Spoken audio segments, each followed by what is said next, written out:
essentially a month's time is going to go by between this event and sort of where we're going to pick up. There's a few bits and pieces that I'm going to kind of stop throughout that month to sort of catch up with. I had heard from several of you about things you would be doing. So Mike had said, Nar had said that he'd be entertaining throughout the district and doing his thing sort of in the downtime, I think, right? Yep, that's what he said. Yeah, Yep. I'm gonna be. Yeah. Eris said that she'd be working on weapons for the most part in her downtime as well, and in the shop, I think. Is that right? Correct. Okay, gotcha. Jack, I assume you're going to be with Nar, working with him. Well, I'm going to go visit that tinker guy again and have him do a little work on me. Oh, okay. All right, gotcha. Alrighty. Some things broke down pretty bad. Yeah, that's interesting. All right, cool. So you're going to have him do a little work on I think you. the hammer was broken last week, wasn't it? We break him? I forget. I don't know about the hammer. I know we broke the lockpick once. I think we broke no. something else. No. You had a crit fail, and it broke something on you. Yeah, I broke the lockpick. Did I break my hammer? Yeah, you did. That's right. I forgot. On a crit fail, yeah. Well, I have to go get my hammer fixed. Keep breaking down, man. You're kind of having a rough That's time. what I'll do. I'll get my hammer fixed, and I'll get them to do a little modification for my new feet. All right, sounds good. Gassy, did you have anything? I didn't have a chance to talk to you. I didn't know if you had something you'd be doing or just kind of hanging out and taking in the sights.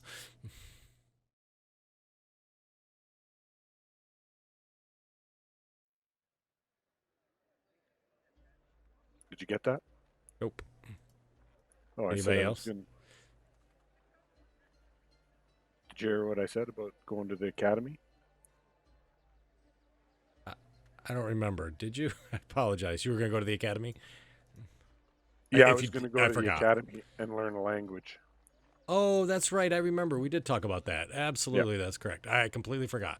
Yeah, so you were going to go spend a month and really try to get things figured out, right? Yeah. Yeah.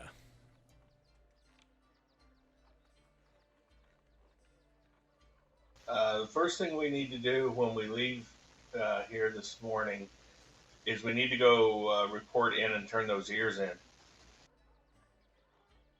Oh, yeah. I forgot about that. So you held on to those ears for a month? No, No, You're not welcome. You're not welcome in my shop. I'm going to add 2 more here real soon. You go I ahead wanted and to try. tell Jack too that he lost. He's only got 3 letters, I think, left, or 4 letters left on the back of his neck. Jack doesn't know what you're talking about. He can't see those letters. Okay, well, there's only 4 left. He doesn't know what you're talking about. This one does not know what you're talking about. So I think we better figure that out.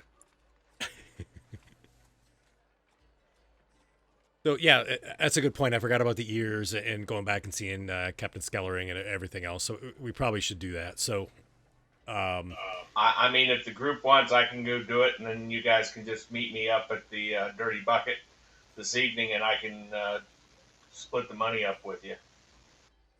It's up to you guys. How many years do we have? 114.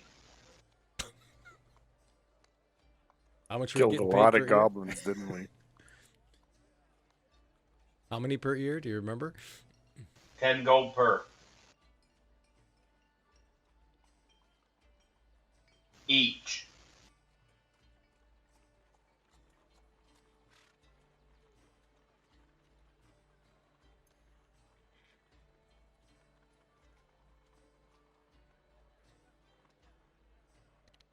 Roll your bluff check.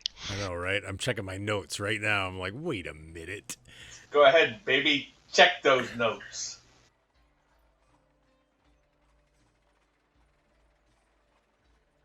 I don't see it here. That's fine. I'll let you take all that gold. How are you going to carry it? Am I going by myself? That's what you said. Okay. I'm just kidding. You can just hire people to carry it for you. It's only 1,000 gold. Yeah. Well, a little over. You missed the point that it was 10 gold per ear each. Oh, I times 5, so 50 gold per ear. How many ears did you have? 114. Are they all goblin? Yes, some of them were just, misshapen goblins. Uh-huh.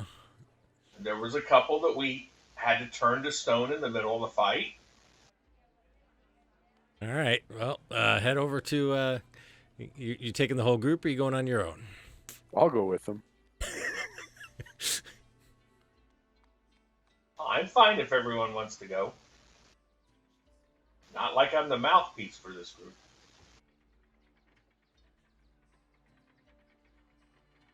All right. So you guys come out that morning and head your way over to the guard. Yeah, up to the town guard barracks, I think it was.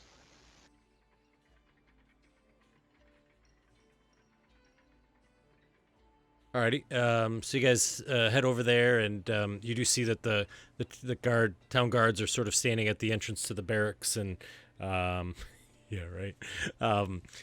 They kind of see you approach, and they sort of stand up straight and say, "Good morning."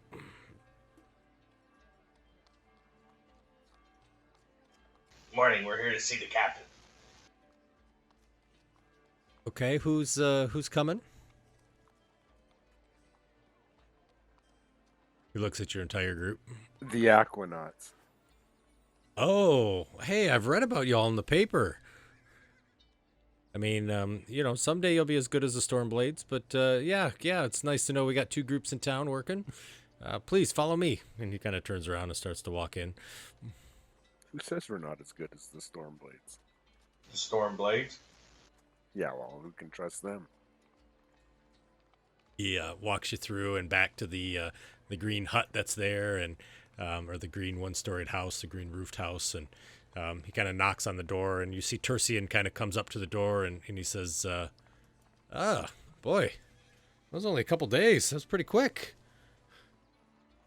Back so soon?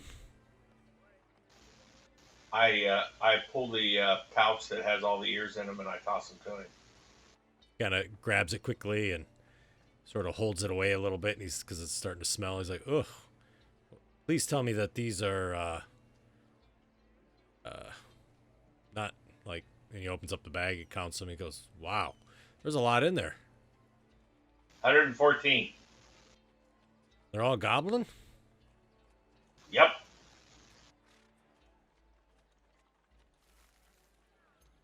He kind of dumps the bag out, and they kind of pour all over the ground, and rocks and things at the bottom and stuff. And remember, they're ear-shaped. They were ear-shaped rocks, though. He comes and looks at you. All right, deception check. Who wants to make that roll?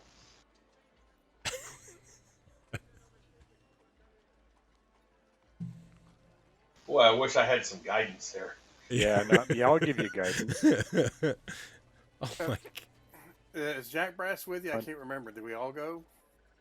I think so. I don't know. It's up to you guys if you want to all go. Well, Jack would have went. He's like, oh, those do look like goblin ears, so I'm giving you help. I think I got. No, I don't have it as. I can't help you. You're out of luck. No kidding, because I don't have it either. There, I gave you guidance. What's that do? +5? Or a D4, D6? Roll D4 then. That's not going to help.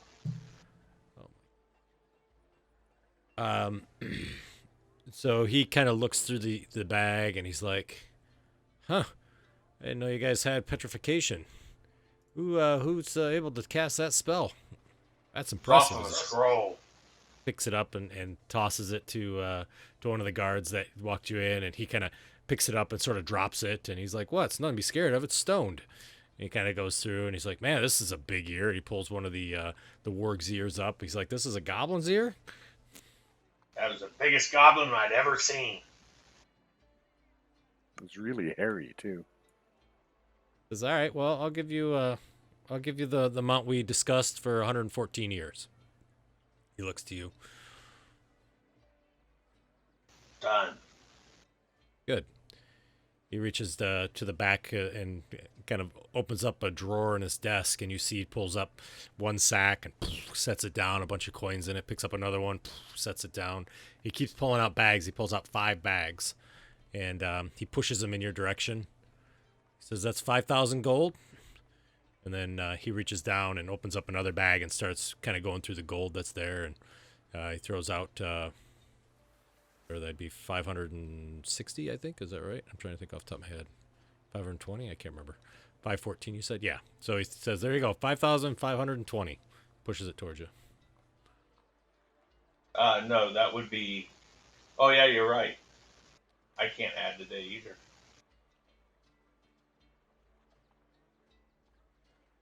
Is that right? 5,000? No, 500. 500. Sorry. 114 ears at 5 golds apiece.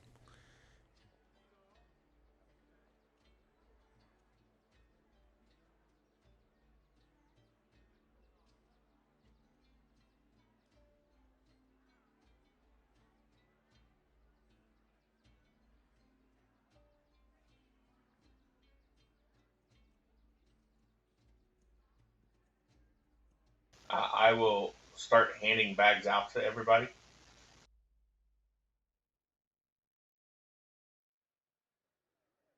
Everybody? You said that you and Gassy went, and I think Jack Brass went. I didn't know. No, I don't know if everyone went or not. I didn't say who was going. I said I was going. Yeah, I don't think I'm there. I don't I'll Okay. take a couple of bags. All right. Sorry. I thought I misunderstood. All right. Yeah. So they have it there. So it'd be whatever 114 times 5 is. So Jack opens up one of the bags and he opens his mouth and drops a coin in. And you hear it go ding, ding, ding, ding, ding, ding, ding, ding, ding, ding, ding, all the way down to the bottom of his feet.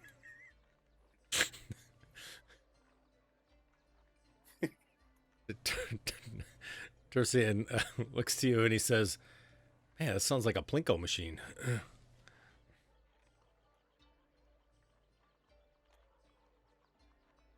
Did it add a letter to the back of his neck?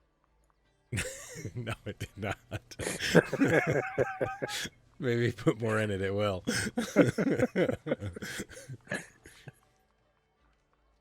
I'm going to reach into the solitary bag. Alrighty. I'm going to pull out 50 gold. Okay. And actually, I'll pull out 70 gold and I'll set it back on the desk and say, this is for the guards' enjoyment fund. He says, well, I thank you. And he takes it and you see he opens the left-hand drawer and sort of pours it into the top of the drawer, closes it. You hear the guard goes, I like your group already. Better than the Stormblades, that's for sure. I'll lift up a couple of bags then and turn and start walking. I think we've got them all now. All right. You guys walk out with 500 gold. Okay. So tonight, I understand that Nar is going to be playing down at the Dirty Bucket. That's where he's going to be at tonight. And Nar, you've brought in such a good group that they've actually are having a 2-for-1 night. So you come in, you get 2 drinks for the price of 1. So they're expecting it's going to be pretty packed tonight. Got my material. Or... Good. So you guys head down there, and it's getting to be evening time, and I assume that's probably where you'd all kind of meet up for the night, since that's typically what you guys do, I think. And we'll seed the crowd for you. You know, go to different spots and we'll laugh at your jokes. There you go. So you walk in, you see the place it's pretty busy actually. There's a lot of people in there, and it's pretty hopping as you guys come in, and you see that Nar and Jester and Jack Brass are up on the top, and at the stage, and they're getting ready and just kind of working the crowd a little bit. Before he starts his act, I cast guidance on him. Nice. Very nice. I like it. Sweet. Thanks, man. See what kind of crowd I got tonight.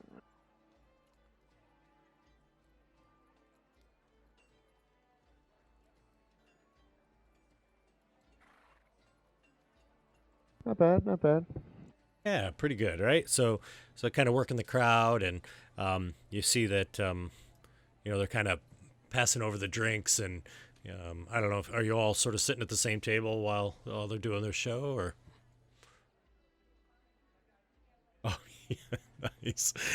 Yeah. Jack Brass turns on his lantern, and you're now like spotlighted up at the top of the stage there.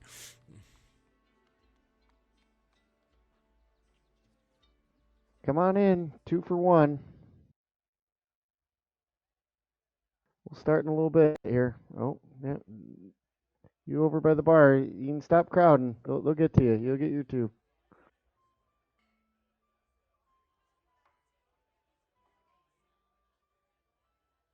So, is everyone here? I think so. Yep. hey, you're all sitting at a table, I think. I'll give Eris one of the sacks, and Jack. All right. Oh no, sounds Jack good. was. Jack Jack was with us, you. wasn't Yeah, he? yeah. He's got his leg half loaded. I'll give one to Nar then, and I'll keep one for myself.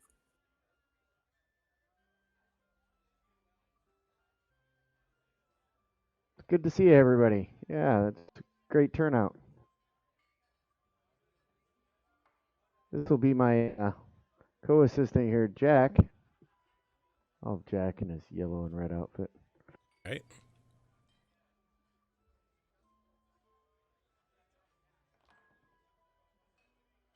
Looking good. Everybody get your 2 drinks. You know, gnome jokes are always one-liners. They're always pretty short. You hear some clapping going on and whatnot, and some giggling and laughing, and things are good. You see the bartender there today, or the bar server comes over and throws a bunch of drinks around the table and says, "On the house."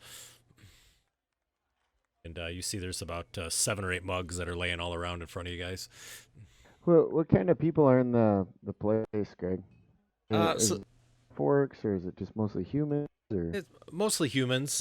This is sort of the the working class of the area. Remember, the Dirty Bucket's down on Ash Avenue, right next to the lake. So it's usually a little bit of a more rough and tumble kind of group. However, the notoriety of you and Jack Brass has sort of gotten out. So you see some people that have sort of ventured down as an experience to come down and see how the people live on Ash Avenue. So there's some people from higher up, but it's mainly humans. I think about 95% humans, and the rest would be various races mixed in.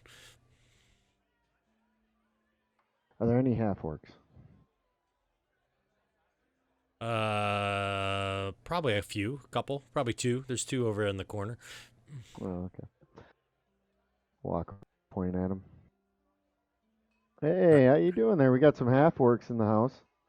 How do you get a chord from a half-orc? Ask them to play the same note.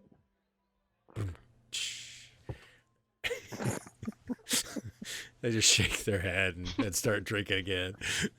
Hey, yeah, you ever been accused of lying through your tooth? Looks like you only got one tusk there. One of them starts to stand up, and the other one sort of taps him on the shoulder and says, sit down. He's just joking." You standing up there? Huh? In grade school, it's because you had jury duty at the magistrate, right? Huh? He looks at you confused. You got to be over, 18 times around the Sunday, get the jury duty, grade school. He just shakes his head.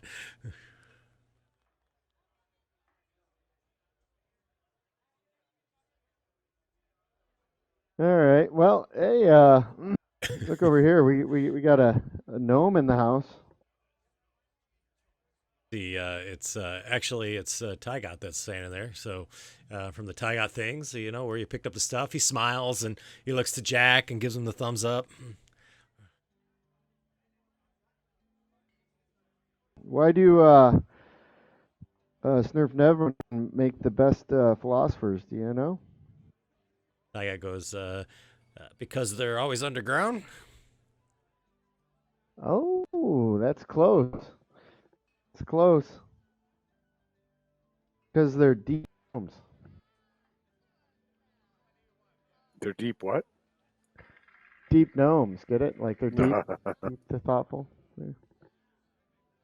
Tygot goes, oh, yeah, that's good. That's good. I use prestidigitation to go to dun tant.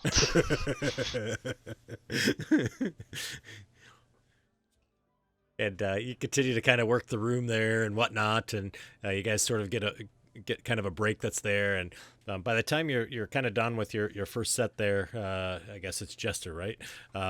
You finish up and you hear the room kind of collapse, and it's pretty full. Like all the tables are full, and you see there's some people standing around, and the bar is kind of jam packed with people too, sort of kind of turned sideways, shoulder to shoulder and whatnot, and it's pretty hopping place.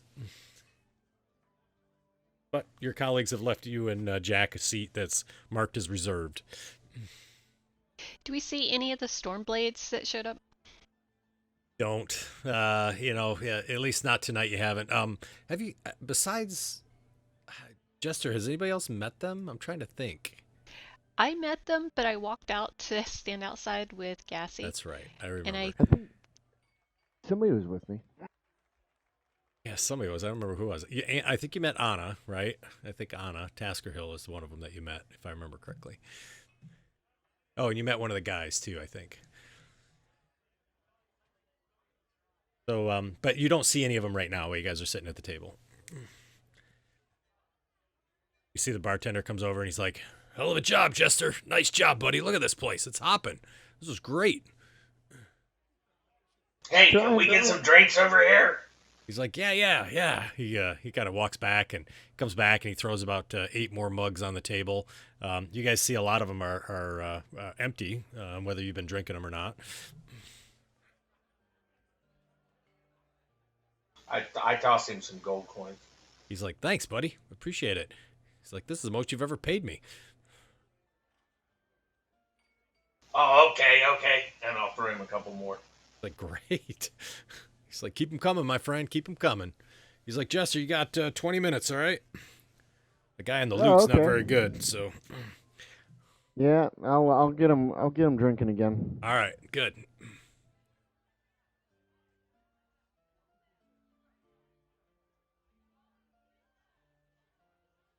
So as time goes by, you see. Oh, go ahead. I was gonna say you see people kind of coming and going inside, but it's definitely packed.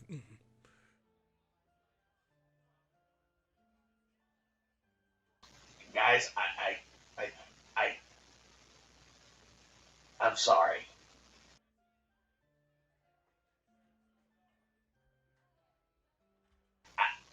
I didn't mean for this to happen to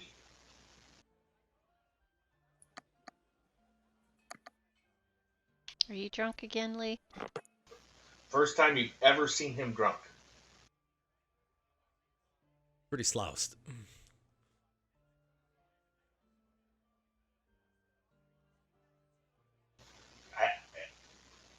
This trouble's all my fault. I'm sorry. I like you guys. I don't think I've ever said that, but I like you guys. I like you too, Lee. You're really good for a priest. Oh, something's wrong. Is that 2 for 1? Gets everybody.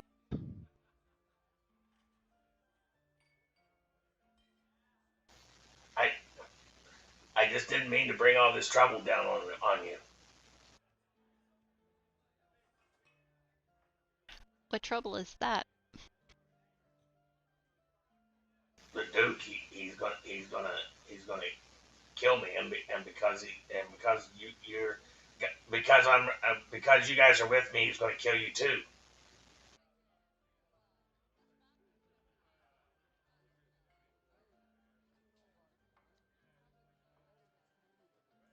Well, we're not that easy to kill. Of course not. We're the Aquanauts. And Yep. I'll shout that out real loud so everybody can hear. Everybody else, Aquanauts! And everybody kind of throws their beer up, and you hear them all kind of Aquanauts across all the room, and you hear somebody else say, Stormblades are better! And then there's somebody's like, Stormblades, and it's Aquanauts, and it sort of becomes this little argument back and forth. Oh, that's going to be a brawl soon. Who was it that... Did you, you're looking...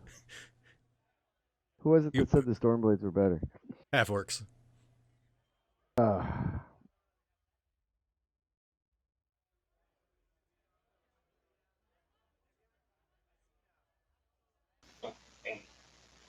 With Kellogg and Exoden here, the Blue Dukes group's going to be here before long. I can't believe there's going to be not been a big fight about it.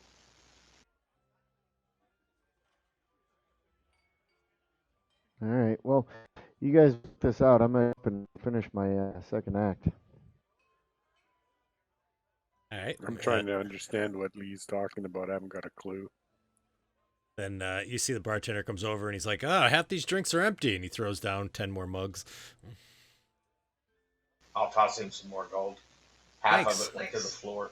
Yeah, right. Quickly kind of picks it up.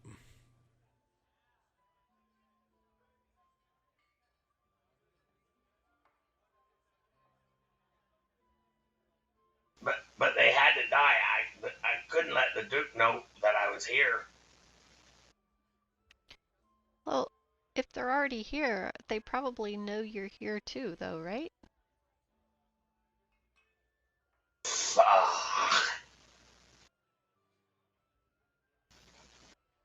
They had to die. You know that, right? They had to.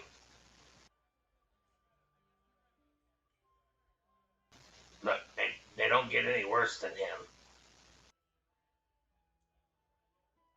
Oh, what's so bad about this guy?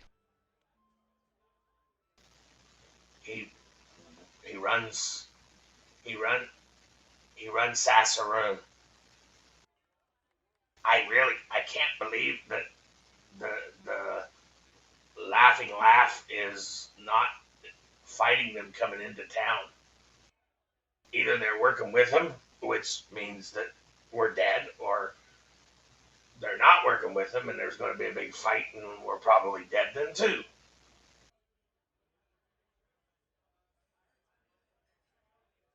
You know what? We could all just leave town. That would be an excellent idea. Well, maybe for you, but this is my home. I like it here.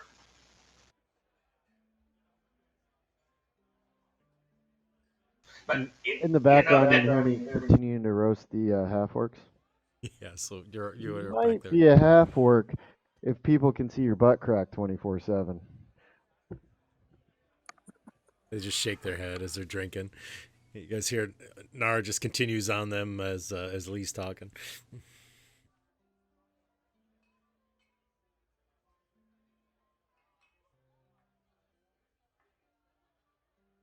But you know what? Maybe the Duke doesn't know that I'm here.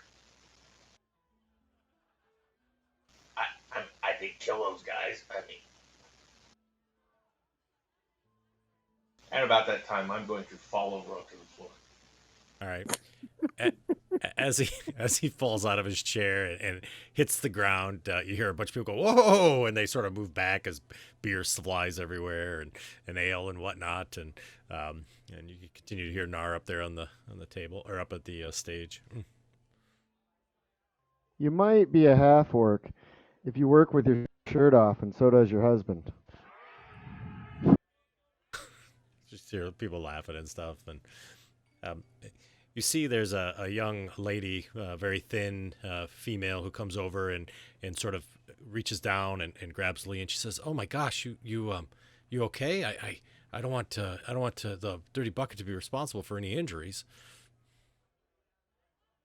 I'm out cold. She looks to the table and she says, "Oh dear," and she says, "Is something wrong with him?" Yeah, he's drunk. Oh no, and she sort of kind of wipes his hair away from his eyes and his head sort of back, and probably he's got vomit out the corner of his mouth, right? And she's like, "Oh, that's terrible." Gassy and Eris and Jack Brass. Yeah, go ahead. Go ahead. You were gonna say something? Oh no, go ahead. I'll let you go first. You're in a bar like this and you've never seen anybody drunk? Well, not Lee. Oh, you know Lee? Oh yeah, he comes in here all the time.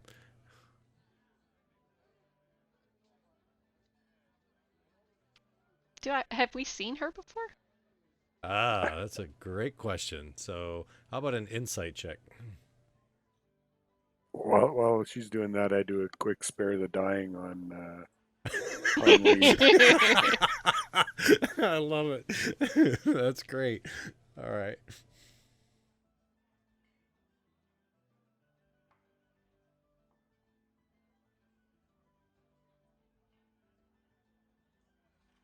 So yeah, she's kind of helping pick him up, and she sort of has her dish rag and she's kind of wiping off the face, and she says, "Yeah, but I mean, he just comes in here and drinks. I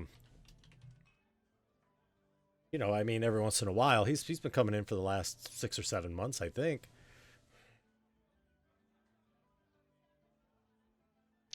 Well, he does spend a lot of time in here, but Does. everybody lets loose every once in a while. He'll be fine.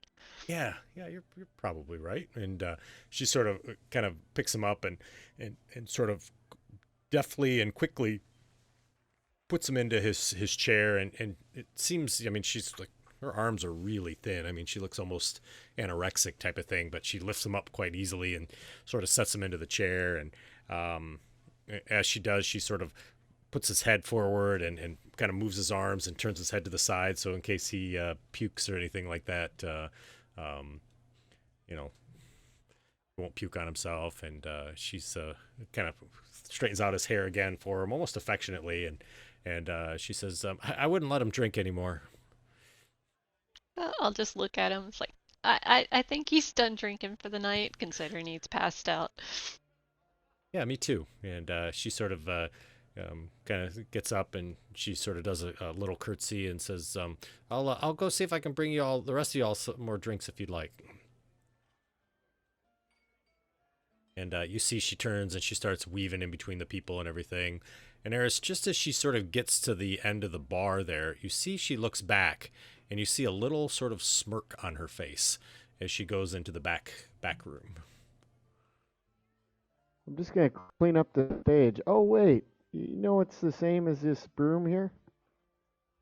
Yeah, this half-orc's a family tree. No branches on this thing. You suddenly see the half-orc goes, "That's it!" And he pushes the table. He's like, "Come here, you little!" And you hear everybody laugh, and he's trying to get up there, but the crowd won't let him get by, and they keep pushing him back. "You come here, you little shit!" And he's just like, that's it, guys. All right, remember to tip your servers. You see a mug gets thrown from him, which is a terrible shot, and hits the ceiling, smashes. He's like, "What are you doing?" Oh, it's just, yep, tip those servers. Yeah, and it's pretty crazy about how much is going on here. So,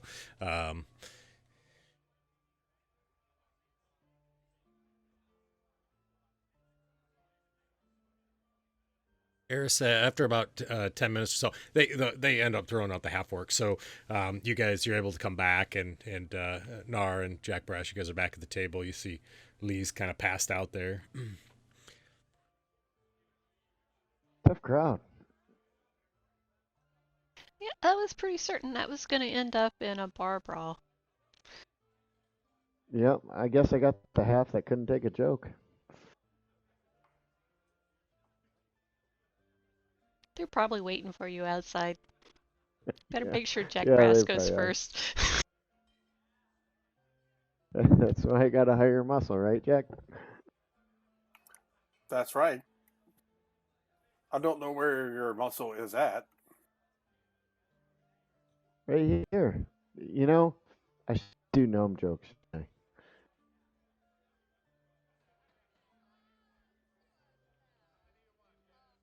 Well, I think we better get Lee out of here.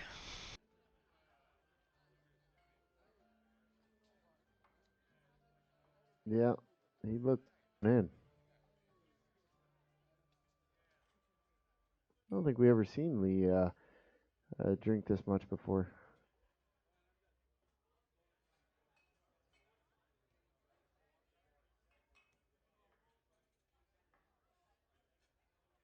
Yeah, You I don't guys, think I've seen him drink this much either. But, you know, everybody goes on a bender every once in a while.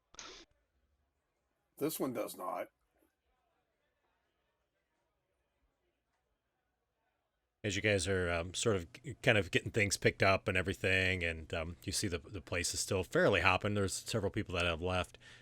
You guys hear the door opens and you hear a voice come across. She says, huh, "Look at that! The Aquanauts can't hold their own liquor." As you guys are trying to pick Lee up,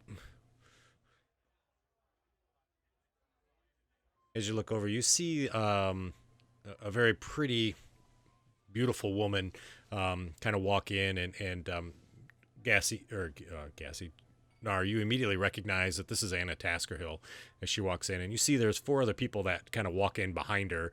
They're very well dressed, definitely not somebody that you would expect to see here, and you see the four of them walk in, and you hear some people kind of yell, "The Stormblades!" and they put their beers up, and they sort of just do a nice wave and kind of wave to you all and The whatnot. rest of the crowd should be yelling the Aquanauts. They are. Yeah, they are. Yeah. So you got kind of a little bit going back and forth, this Stormblade's Aquanauts, Stormblade Aquanauts, and Oh, hey, it's Anna. yeah, so Hey, Stormblades. You know what? We just cleaned out another dungeon. You want to go back and take bats and try and claim it? she looks and she says, "Oh, you did, huh? Well, I guess you didn't clear out all the kobolds that were coming up and attacking through the tunnels, were you? Did you forget about those?" Oh, Todd yeah, I'm shakes sure. his head. An imaginary kobolds. Did you take any years for proof? Of course we did. But just so you know, we donate all our money that we get to charity to help out the orphanage and places, unlike you guys that keep them for yourselves.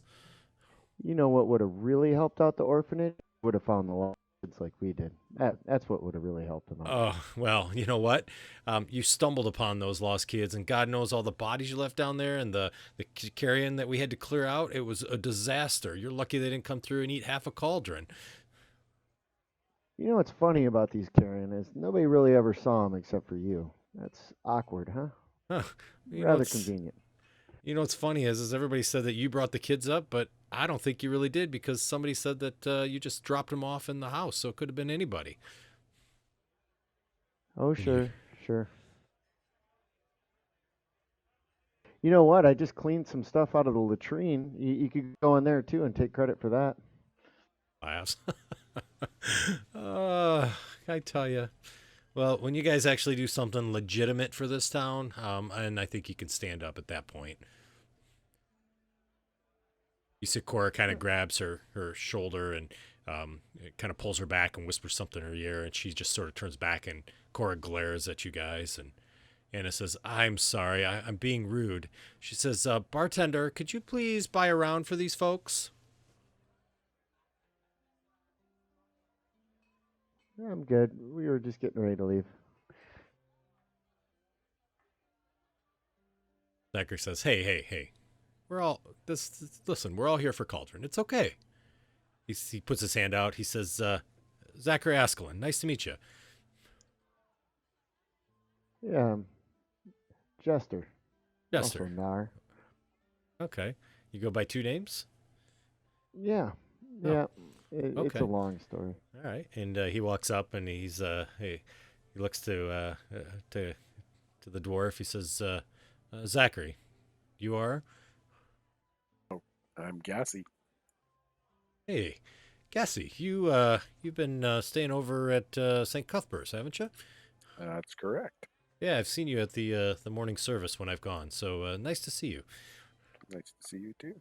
See the Now other that I can put a face to the name. Yeah, you see the other three are sort of together, just kind of talking to each other and kind of glaring over. And Zachary says, "And hello, ma'am, and or miss. Sorry, your name is I'm Arister.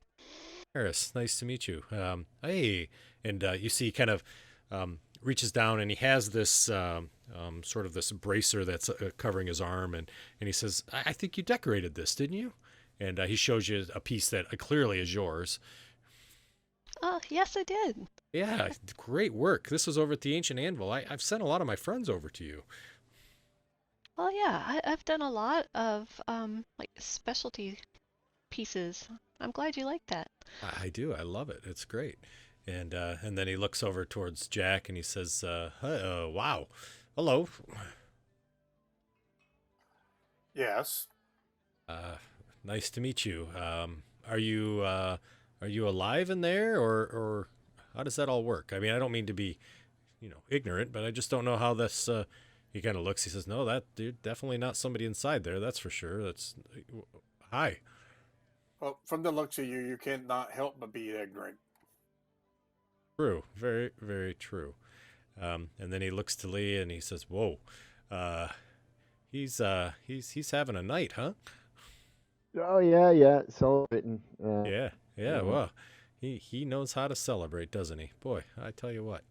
And then after he does all the introductions, he turns back to Gas. He says, "Hey, I want to let you know that I know you don't practice St. Cuthbert's faith, though. I don't think. Is that correct?" No, I don't. I didn't think so. Palor, I think. Another god. It's Palor, right? No. Oh, sorry. I thought it was. I was just gonna say, if your God's house isn't here, I've recently gone over to the House of Cord. I'd highly recommend it. They're good people over there. So, I may want to swing in for a session or two and see what it's like. It's pretty nice. Oh, okay. I'd stay away from the Ouijas though. They seem to be a bit on the dramatics. You know what I mean? Yeah, not quite good enough for me. Yeah, they're just they think they're all that and then some, and nobody's really worth anything in their eyes. So, but Cord, it does pretty good. I have to be honest with you, and anyways, I think it'd be pretty good. You see, Cora kind of walks over and puts her hand on Zachary's shoulder, and she says, "Honey, come on, let's go." And he's like, "I'm sorry, I have to go. It was nice to meet you all, and Aquanauts, you guys are pretty good swimmers, huh?" All but me. Well, you don't all have to swim, I suppose. You probably could walk on water. I tend to sink. I got to find a water-breathing potion. Yeah. This one doesn't swim very well either. He kind of chuckles. He says, "Oh, well, sometime I'd love to hear how that name come." And you see Todd looks over. He says, "Come on, let's go, Zachary." And Anna just kind of winks at you all, and she says, "It was good to see you all," in sort of a very mocking, sort of sweet tone. Anna. I'll make sure to send you a note next time we clean out a dungeon so you can come take credit. Okay, alrighty. I'll make sure to donate under your guys' name next time too. Remember, we're all here for Cauldron. Under my breath. And she's like, "Oh, and by the way, I'll put a word in for the Lord Mayor again. Maybe he can give you another certificate." Kind of waves. I'll wave under my breath. Bye. B. So you see them, they all four of them sort of walk out at the same time, and I take a drink of ale and say, "That Zachary's a nice chap." Yeah, he seemed nice. I don't like how they went after Lee. Oh, is Lee still here? I thought he left. He usually leaves, just disappears. Oh, there he is. Well, I remember I cast Spare the Dying on him a little while ago. right. in case you guys didn't know, I just realized that all of those Stormblades are from prominent families in Cauldron. So that's why they can walk around and, give away their rewards and things like that, because they don't have any need for gold. Their families are wealthy. Oh, makes sense. I also wonder if they do it as a tax deduction. That could be.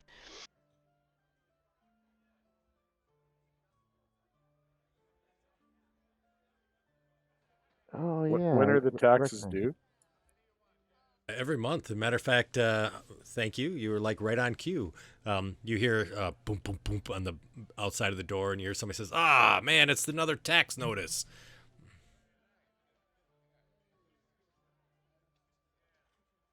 Finding the picture. Thanks, Gassy. The tax man's coming to the Anytime. bar in the Oh middle yeah, of the night. oh yeah, he puts them everywhere, man. There's always notes all over the place. Is he the red hat? Yep.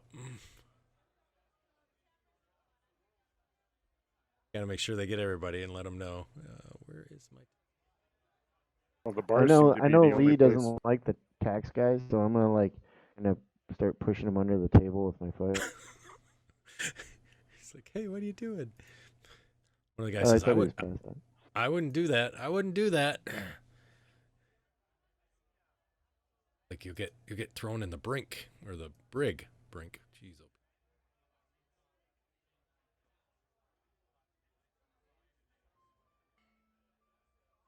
So you see a tax notice, and it does say for the upcoming month. So.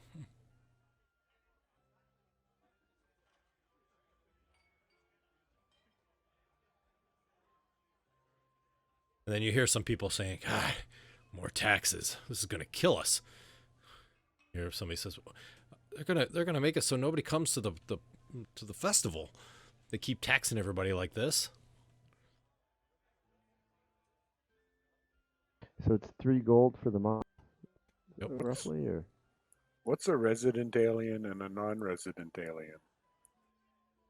So if you're not from the city and you're living here, that would be a resident alien. And if you're not from the city and you come in just to visit, then that's a non-resident alien. Ah, okay. Yep. oh, so it's 3 silver for a resident, and then non-resident it'd be like 3 gold. Oh no, I'm so confused. It's one silver for a resident and 2 silver for a non-resident. Are we considered residents now that we've been here for 6 months? Or Only if you own property. oh, dang, no. Did Or you change rent. your address? Yeah, right. Did you No. get your ID? Yeah, right. Come on. Exactly. I don't even have a driver's license. I How love many people are in the bar, Greg? it. That's a great question. So let's find out. Not many. After the tax guy came, there's 2 people left. Everybody emptied out. They saw the party was over, and Stormblades came and left, and they knew there wasn't going to be a fight, so they all followed. I'm gonna stand up, grandiose. All right. Calm down, calm down. I'll pay all of your taxes for everybody in here. Oh wait, there's just 2. All right, well, I'll pay your taxes. You see the 2 people go, woot!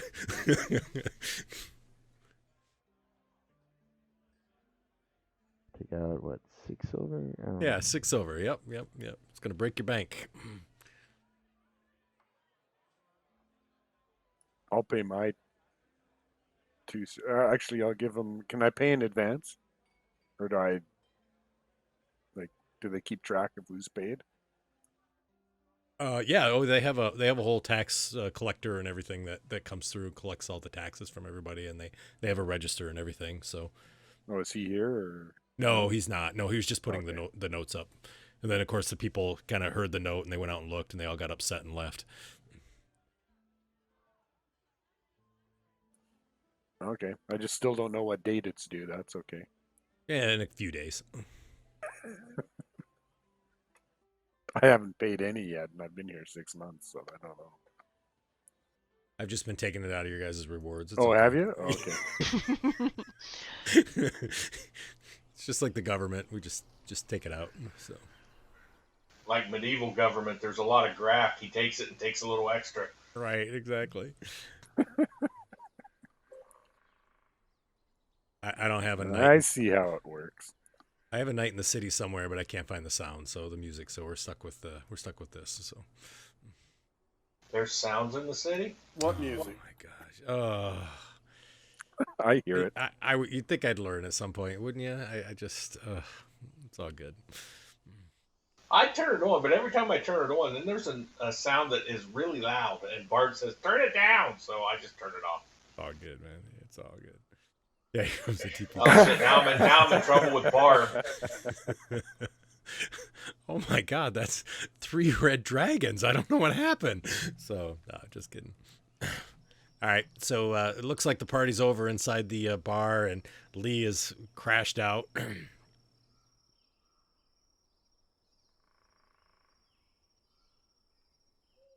All right, I'll try to like drag Lee up and I'll take him. All righty, I'll gotcha. help you drag him to your wherever it is he sleeps. He sleeps in the shop. Are you sure? Well, that's where he's sleeping tonight. Yeah, he's up in the rafters, right? Isn't that where Lee sleeps? Yep. Yeah, that's what I thought. I'll help too. All Not right. because I'm worried about works or nothing, but I'll help. Checking behind every ways you walk, right? Yeah. All right. Well, thankfully it's only a couple streets away, so you guys are all able to walk over, and you get to the Ancient Anvil over there, and as you kind of walk up, there's some dog howling in the background, and you see that it's fairly quiet tonight. Now that the tax notice has gone out, a lot of people seem to have either gone in, or the party atmosphere is sort of over, if you want to call it that. How much of a moon is there? So many You've been questions. dragging me along. There's probably a full moon at this point. It is. There is a full moon. Did you turn around and look at Gassy to see if he turned into anything? Wasn't he the one that got bit? Who got bit? Somebody got bit. I look in the mirror. Just me. Okay. Just me. That's what I thought. Yeah, Gassy doesn't turn anything. Yeah, you look good in the mirror. I got bit by the wart too. So. You did? Oh, okay, gotcha. Yeah, your hair looks a little longer to you. But Really? That's He's got hair again? That's probably good. yeah, a little stubble. Oh, yeah. Oh, that's right. Jack was there that night. I forgot. So, yeah. So you got a little bit of stubble growing, so it's starting to fill in. I glue on the other stuff. It's like a comb. Hey, don't knock the comb over. Come on. All right, and so yeah, so Only you gonna work till you sweat, you know. Yeah.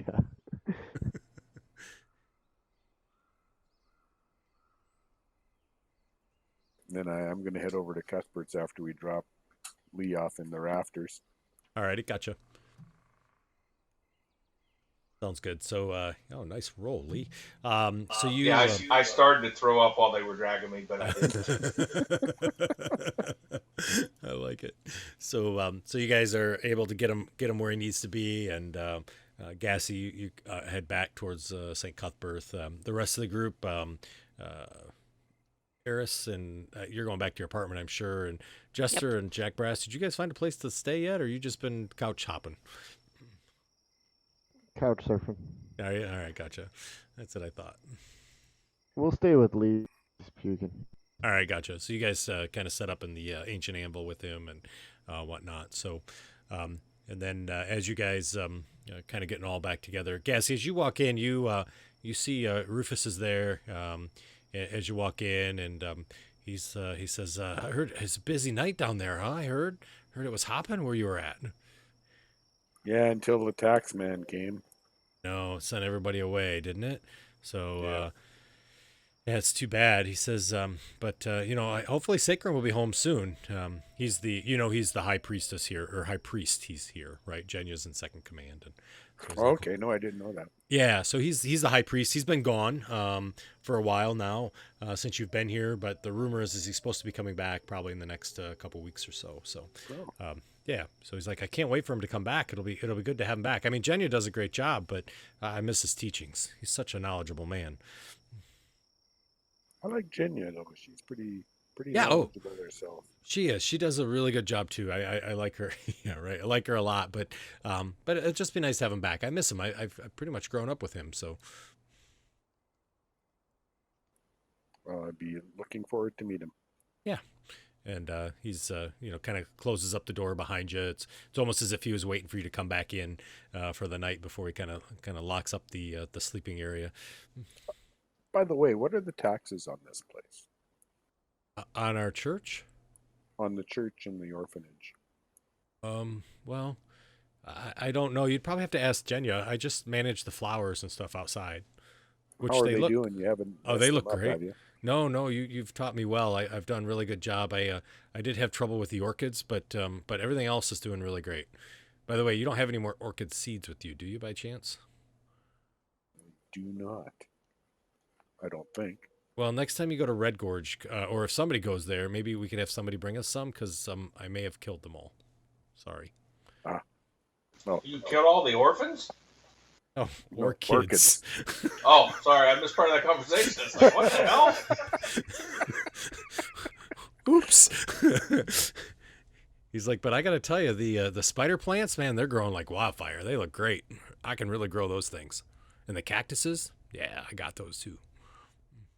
all right. I see you haven't been giving too much water to the plants. No, I've been doing just fine. You've seen like half the plants are sort of wilty, but Well, keep up the good work. Maybe a little more water to the plants that aren't cactuses. he says, sorry, Sir Gassi, I know that you're, a smart man and everything, but I don't know if you know, but the flood season's coming. I got to be careful. It rains a lot during the flood season. Okay. You're new to town, though. I know you don't know that, but that's what this whole festival's for. We're having a festival? Like, yeah, where you been? He says it's in a couple weeks. It's like a big party. We all Well, I've been celebrate the flood underground a festival. lot. It's the flood festival. We have like party games, and we have parades, and there's dances, and there's street performances, and there's sales. People come in from all over the place. It's a great party. All right. Well, I'll try to make it to some of it. If you're in Cauldron, you're not going to miss it. I'm going to tell you that. It's going to be everywhere. He kind of smiles. He's like, you got a lot to learn, Mr. Gassi. I do. Kind of pat you on the back, sort of patronizing. He's like, let's, I'm sure glad you're here to teach me. Oh, me too. And he kind of walks back and sort of just shakes his head as he walks towards his room. And he says, I can't believe he didn't know about the festival. Didn't he see all the signs everywhere? And he's like, there's signs and posters, and I just don't. He just doesn't. Guess I got to read the sometimes. paper closer. Maybe. So, anyway, so you kind of head off to bed, and Nar and I only skim the headlines, Yeah, I get it. I understand. So Nar and Jack Brass and Lee, you guys are in the Ancient Anvil. Eris, you've gone back to your place as well, and as the night continues to pass, it becomes a new day, and things sort of continue to progress as time goes by. It's been a couple weeks now. You guys have heard sort of this preparation of the festival that you've been hearing about, and that there's a lot of talk, and you found out that actually the Flood Festival, there's going to be some places, some of the merchants are going to have discounts, so 15 or 20% off their stuff, and they're starting to line up the streets with the signs and banners and everything. And for those that didn't read the newspaper, did anybody read the newspaper about the Flood Festival? Just checking. I did. Yay, good. Thank you. So do you remember what it said? Do you remember what it said about the Flood Festival? Now I'm putting you on the spot. Thank you. Thank you for the crickets. Thank you. Hang on, we'll look it up real quick. So the Flood Festival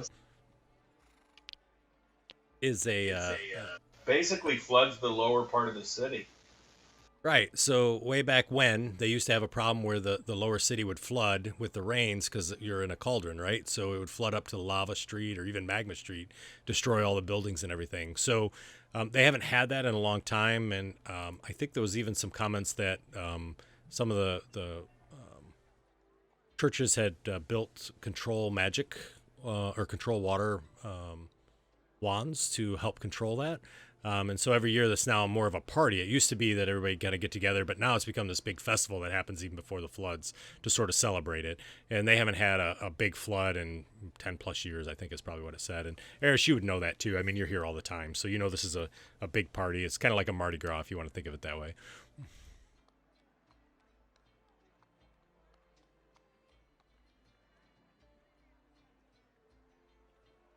There's like drinking contests, and there's like the Crater Lake Monster Hunt and street performances. There's even like the Demon Scar Ball, which is like a big sort of traditional ball that happens at the Koi Nixie, a really nice place, which is invitation only. And there's booth games, and they have street performances, all kinds of stuff that can occur.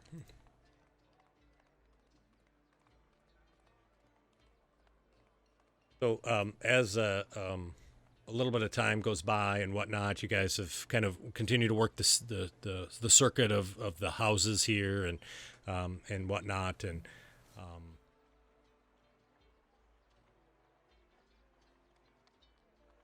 sorry, I was reading something. And kind of getting ready as time continues to move towards the Flood Festival. Things seem to be pretty much back to normal in town. There's not much different at this point. And I think there was a point here where, Bailey, I think you were going to head over and meet Gassy at the church. Is that right?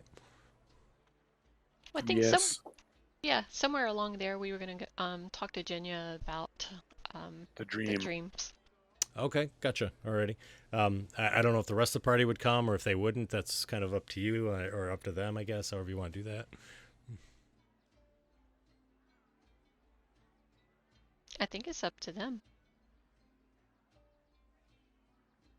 Does everybody want to go in and talk about dreams? It's kind of like a counseling session. You all sit down on the couch. No, I will be out shopping. Alrighty, This gotcha. this one doesn't sleep, so this one never dreams. All right. Yeah, maybe Jack and I will be out wandering around looking for Jack accessories. Okay, all right, sounds good.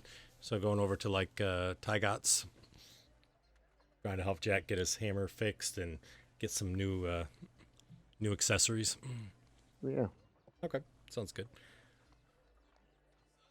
Yeah, you want to get jacked in, right? So, Eris, when you meet Gassy over there, you do see Jenya has obviously finished with kind of mid-afternoon prayers and whatnot, and kind of comes out and is sort of walking through the garden, and she sees you two, and she says, "Hey, Gassy, hi, Eris."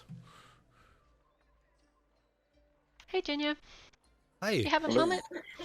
Oh, yeah, sure, I do. I hope it's not about today's, service was talking about, Hook Fang and everything. That's all sort of past history. Nothing to worry about, About Hook Fang? Oh, yeah, you didn't make service, did you, this today, did you? No. Yeah, no, I did a little service about a fabled red dragon that lives in the area. Hasn't been seen in a long time, but we talked about the importance of having goodness, and it prevents bad things from happening if you're good. And so we just had a lesson about it and brought him up. And, some people were a little worried. I thought maybe you were worried as well, but I'm not concerned. What? Has anybody seen him? No. Or is this just you just talking old history? Yeah, this is old history. Nobody's seen him in probably 20, 30 years. It's been a long time, so. Oh, okay. He may not even be alive anymore. Before I was born. Yeah, he's probably got so much gold up there and just living his life. So, but that's not your question then. No, actually, Yeah. we want to talk to you about this dream that I had, and Gassy seemed to have had a very similar one too. She says, well, it's not uncommon for people that are together to have dreams of similarity. It can be either from the gods or just from being together and seeing things together. She kind of sits down on one of the benches in the little flower area with the trees and stuff. She said, please have a seat. Sure. So, I'll tell you a little bit about it. Maybe you've heard of some of these things that we saw. Okay. So it started in this big cathedral, and this angel that I knew that her name was Celeste. Hmm. And that was the same for you, right, Cassie? Yep. My dream was exactly the same as yours, except you were the star of my dream. Aw.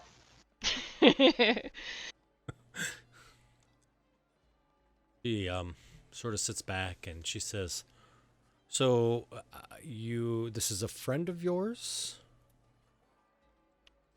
the Celeste?" No, I don't know anything about this person. I mean, it was like we were in a huge cathedral, and this angel came down, and her name was Celeste. And then she was talking to me and said something along the lines of I had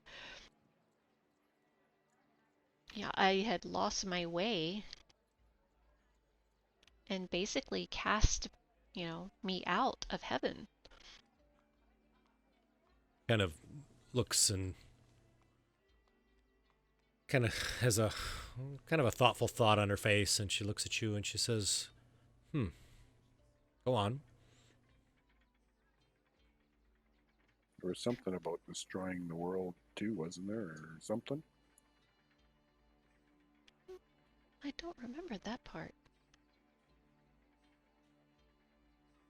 I do remember that, as the dream was ending, whatever view that I was seeing all of this from, I said, "Kill me instead, Halloween." Have you ever heard that name? She shakes her head, just unconsciously, just sort of shakes it back and forth, and she says, "Doesn't sound familiar." And and you said Celeste is not someone you know. No.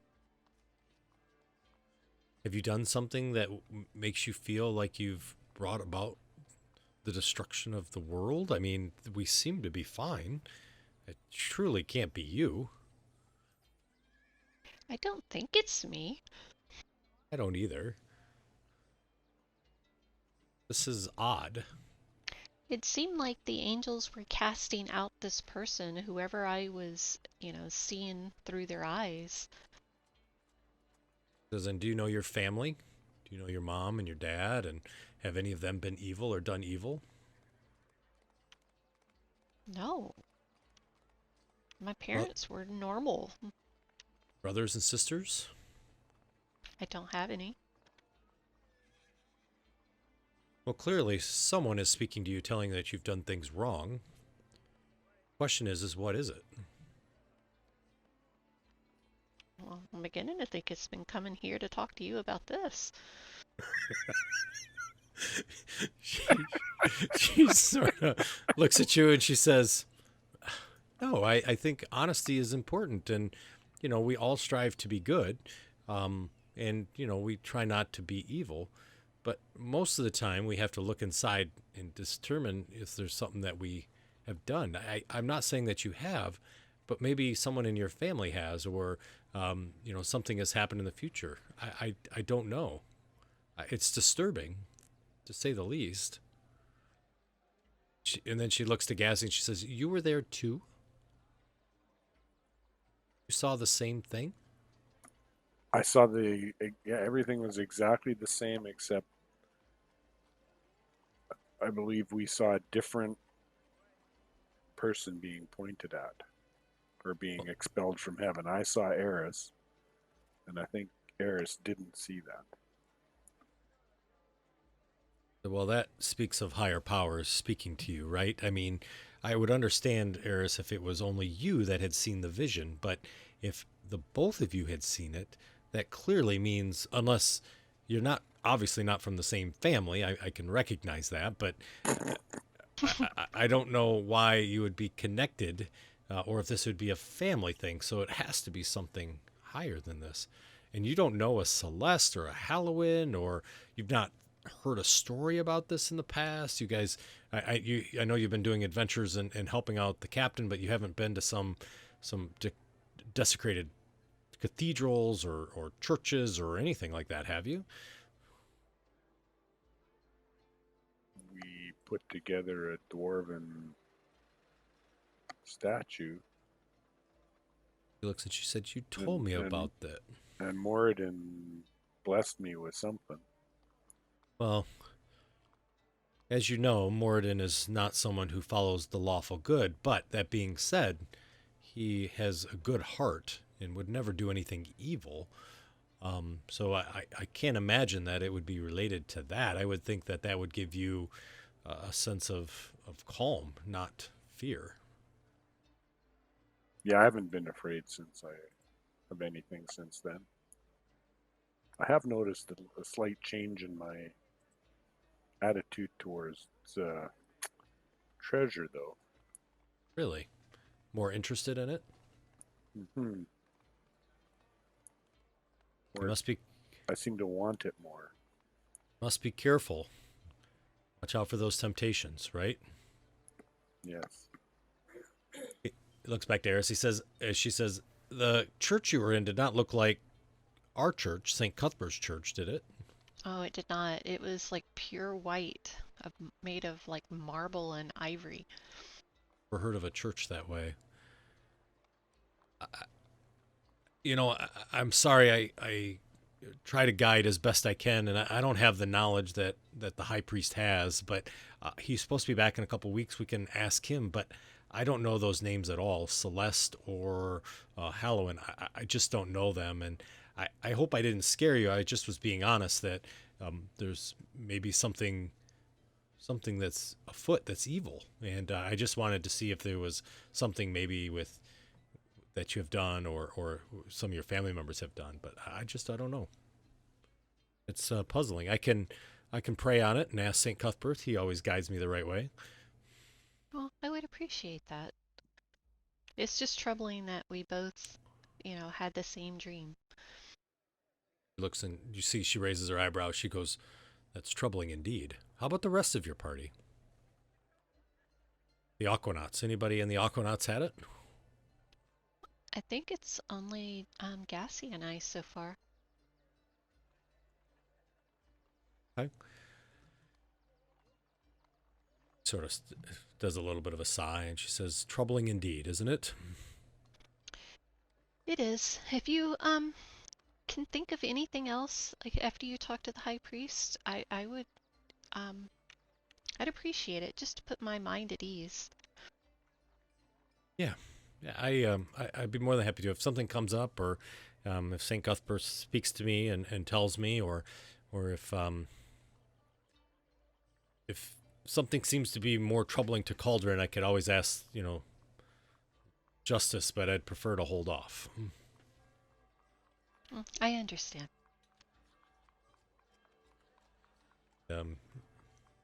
Says it is a beautiful day, though, isn't it?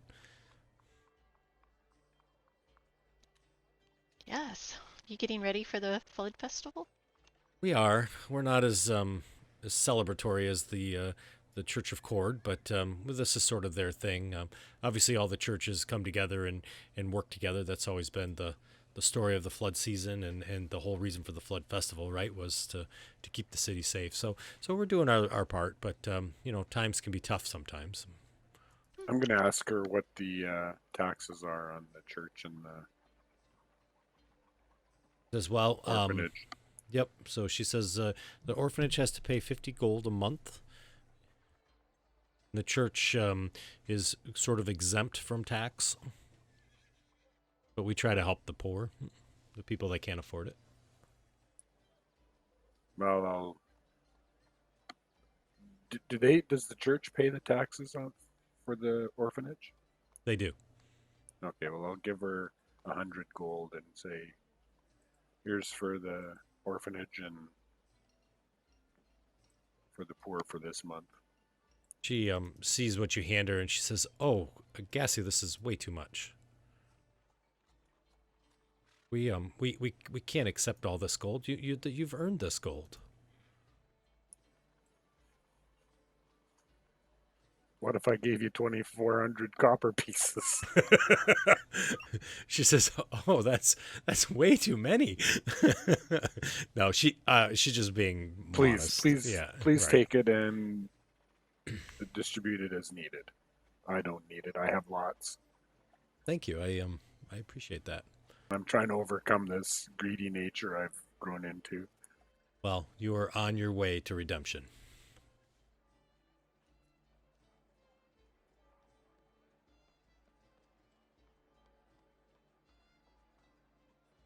Plus, I stay here for free and get to eat for free, so I figure it's only fair. Thank you. Kind of smiles. Well, I don't want to take up any more of your time. If there's anything we can do to help around here, just let us know. Of course, and if there's anything I can do to help further, please ask. I'm more than happy to try to figure it out, and I'll do some research and see. But I think those names just don't sound familiar to me, at least. So I wish I had a little more reference. But I know you don't have it. I don't. If I can remember anything else, I'll let you know. Good. I'll do the same. Okay. All right, I'll All right. take off. All right. Sounds good. So the two of you kind of walk away, and you see she kind of goes back into the church as you guys are walking away. I got some stuff to sell. All right.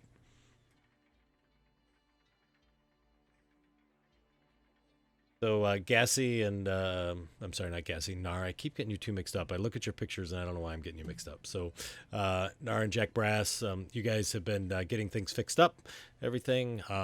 Jack, you've got all your adjustments and everything that's there now, so which is good. And yeah, it's good. Gassy, whatever you want to sell, go ahead and throw in the party sheet there. Well, what's in there first? Just threw the chainmail and warhammer in there. Okay, gotcha. And the token. Nobody took the token. Yeah, I don't know what. I thought Lee did. What? Did There's you a- take the bird token? I think it was too big to sit on his shoulder, so I don't think he took it. Yeah, no, I did not take the token. Nobody wants it. You can sell it. That's fine. I'm gonna take it. Okay.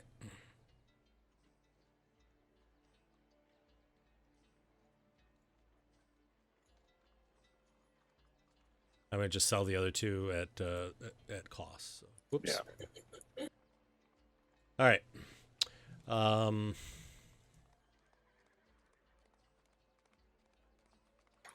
Ooh, need to buy some potions. So we're trying to get Jack fixed, right? Yeah. Yep. So you guys are heading over to Tygots, I think, right? Yeah. Yeah. So you see that Tygots in there, and he's got his sort of dog there that's larger than life, and he sees you walk in, and he says, "Sorry, no refunds, no refunds." Oh, no, not looking for a refund. Just some warranty work. Warranty work. Oh, no. You buy as is. Look at the sign. And you see as is written on the sign underneath it. See, as is. This one's hammer's broken, and I like flip it out, and it goes and starts sticking. He says, "Oh, that's bad. That's really bad." This one needs this fixed, and this one always gets knocked down a lot. He needs something to help boost his metabolism. Okay. And he kind of gets up from the chair and looks to you, and he says, "By the way, Jester." Yep. Yeah. Nice job on the half orcs. You like that? Hey, yeah, on some news. You know what? You want a freebie if you help us out here? Oh, sure. What'd the fish say when he ran into the wall? I don't know. Damn. Get it? Fish? Damn. Oh, that's great. I love it. Don't say that here in Cauldron, though, okay? Oh, yeah. Forgot about that. Yeah. Too soon. Anyways, hammer. Sorry. We're going to fix the hammer, right? And, Yep. and you need some adjustments, augmentations, huh? All right. and he kind of starts kind of working on things, and he's like fixing them up and everything. And Jack, I think we had already talked about how much it was, right? Pretty sure we did. Yeah, we did. So Jack's already got the price and figured it all out and everything. But as he's working, you see he's kind of working around. He goes, "Oh, wow!" And Jester, you see, sort of waves to you, sort of while he's behind Jack, sort of concerningly. Oh yeah.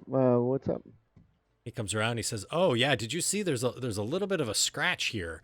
And he kind of points up to his neck, and his eyes get real big as he looks, and he sees that 4 of the runes are gone off the back of his neck. Yeah, I noticed that. Yeah, how did that happen? Well, every time he gets knocked out of commission and we got to bring him back up, he loses one of those. Oh. Well, there's nothing to worry about. And he sort of shakes his head no with his eyes wide open. It'll be fine. They're really not that important. And he really starts to shake his head no behind Jack Brass's back. And he says, but I'd probably prevent him from falling down anymore. And he shakes his head up and down fast and quickly. I'll shake my head up and down. Okay, nothing to worry about with my eyes really big. He's like, yeah, exactly.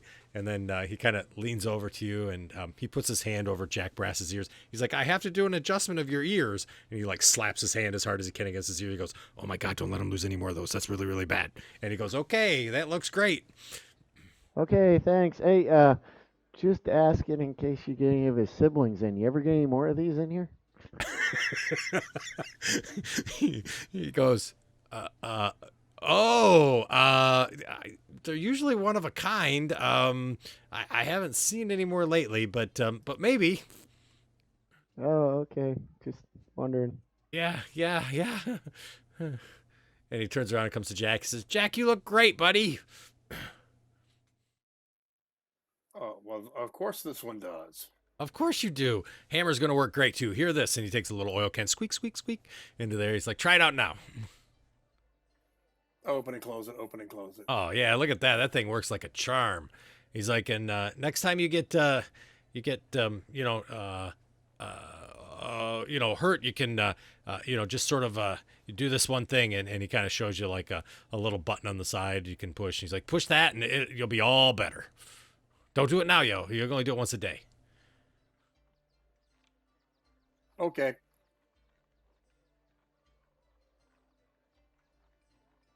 And he kind of sort of pats you on the shoulder, Jack. He says, it's good to see you, buddy. I'm sorry you're not in my shop anymore. I'm glad this guy could get you working, though.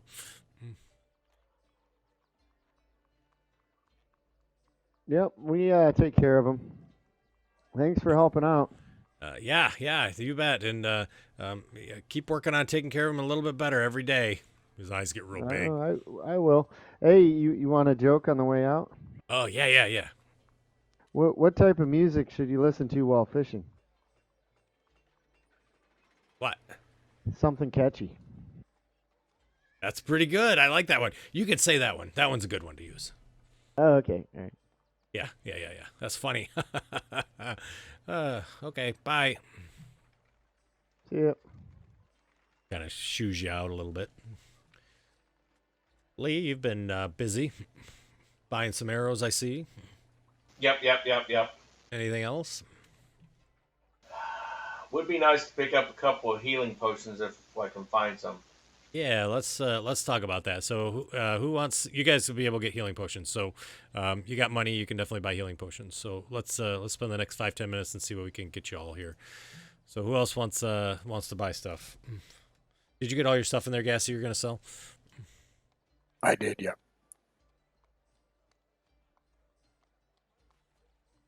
Did you put it in the inventory sheet, or did you? I did. It was the Warhammer and the chainmail. Oh, that was sold. it. Oh Yeah. my gosh! Oh, I'm sorry. I gave the money to everybody. That was. That's okay. No problem. I'm feeling real That's- generous today. Oh, are you sure? All right. Sorry about that.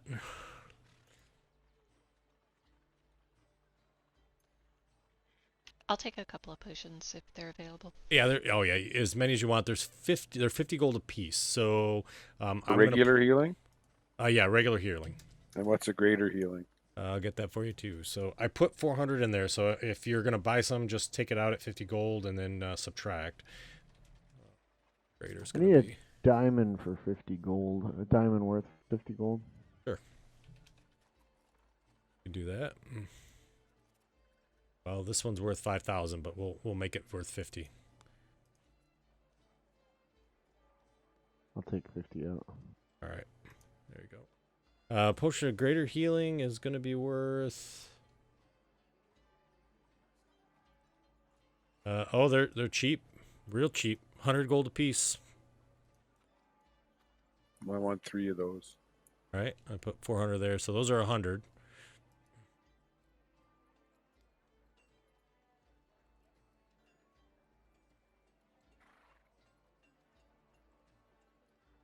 They're just labeled as potion. Oh, I need to identify them. Sorry about that. There you go. How much is this 2,400 copper pieces? Is that like Oops, 25 gold? I threw 2 into my bag already. No problem. Yeah, it's 24 gold. Is there anything else that anybody was looking for? Bailey, I That's think you what I already paid got the yours. tinker. Right. Bailey got what she needed. Ali, I think you've got your arrows. Any other potions, objects? I'm gonna get I get one of those greater healings. I mean, if you guys are living in money, you could always go for the Superior and the Supremes too. I mean, those are available. Hey, how much money did I make at my performances? Oh, good call. Well, you got 18, right? I think is what you rolled on your performance roll. 19. I think. What was it again? 19 is actually what you 19, I got? think. Yeah. Why don't you go ahead and do 19 d4s. With the help of some guidance. 19 d4s will be fine. I'm gonna do 20 and subtract 1. Okay, that sounds good. So we'll subtract the last one, which is a 1. So it's 46. So you got 46 gold. Oh, sweet. I bought 2 regular healing and 1 greater healing, and I'm broke. Okay, sounds good. How much gold was in that bag that you gave us? Did we Well, split I, up I that? wasn't arguing with the DM, but he said there was 570 in each one of them for each of us, so. Right. Which was 5 gold per year and not 10. I looked at my notes. It was 5 gold. But Oh, okay. But the good news is you were able to sell a bunch of stones. So I called it a wash. I really couldn't remember how many there were, but 10 sounded That's like okay. a nice even number. Sounds good.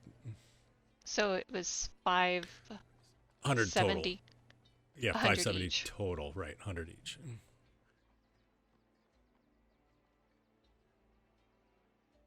And it's probably a little rich for your all blood, but the superior healing is 3,000 gold. So maybe not, though. I don't know. Some of you may have it.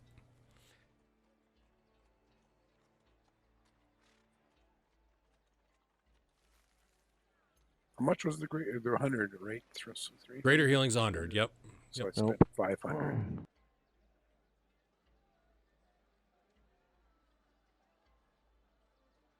Okay, I'm done. Lee will never drink again, I don't think, right, Lee? I didn't do anything for like 2 days after that. Literally, like, stayed in the Ancient Anvil, right? No, not with her in there banging on an anvil all day long.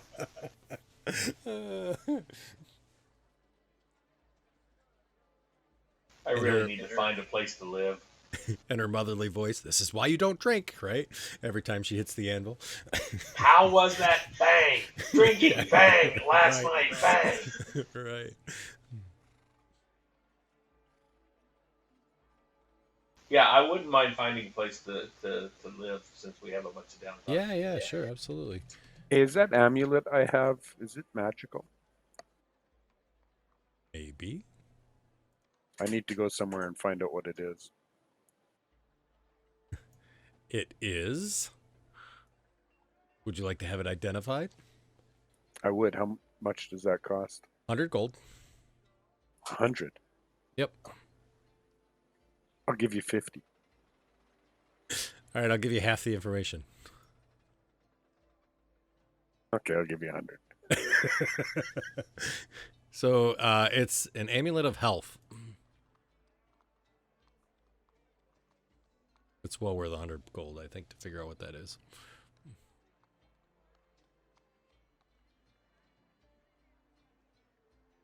I will definitely put that on. Jester, didn't you get a ring? No, I think that was somebody else. I got the cloak. Oh, I think that's right. it was somebody else. I think it was Gassy that has the ring. No, I don't have a ring.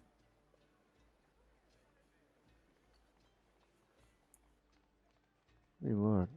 Somebody the got a vicious ring and halberd. somebody got a cloak. Yeah, I have the cloak. I don't have the ring. Pretty That's sure it was my- Gassy that got the ring. Oh, Yeah. yeah, tarnished silver ring? Yeah, I did. I put that on. I guess I should pay to have that thing identified too. I know it's doing something to me. All right. I think I've only got part of it in there. Yeah, it's you're absolutely right. So do you go over to what's her name? Sky's treasury. That's probably who would identify that. She's the one who carries the magic items and gears. So Okay. she says it's 100 gold.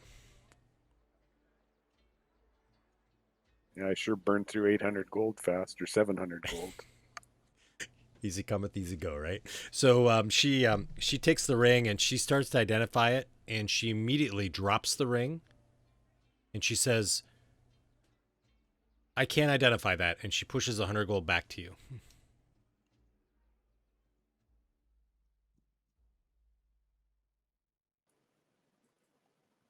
I guess I slide it back on. Okay.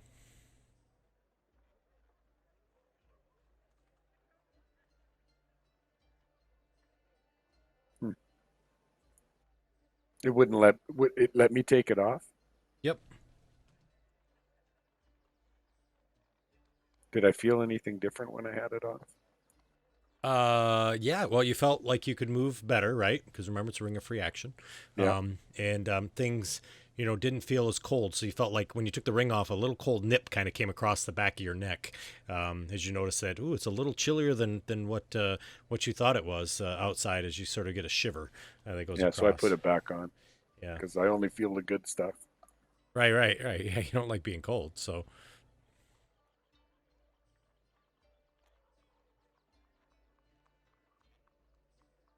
And ask her why she can't identify it.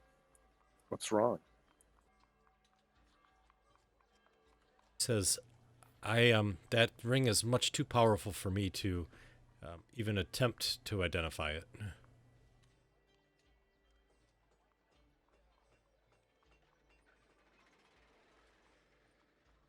Where would I have to take it to find out what it is? I don't know.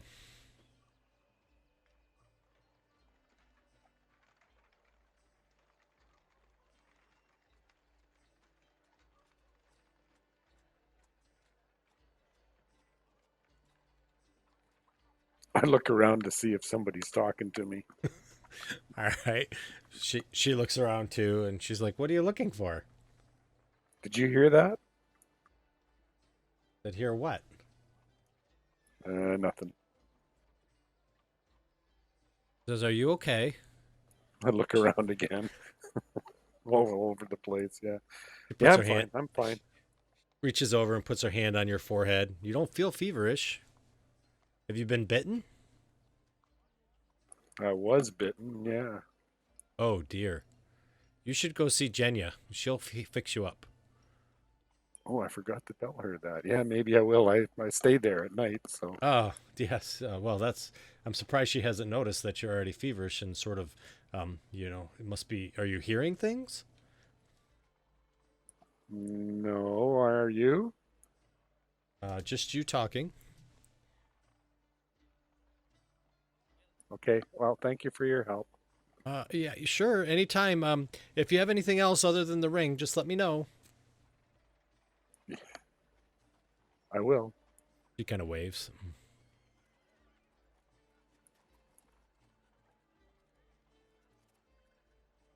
I leave. I walk out, look around the door, out in the street. So Gassy, as you do, you don't hear anything. You don't see anybody. You don't see Lee hiding around the corner, and or anything like that. And yeah, all right, Okay. I'm gonna clear out those potions then.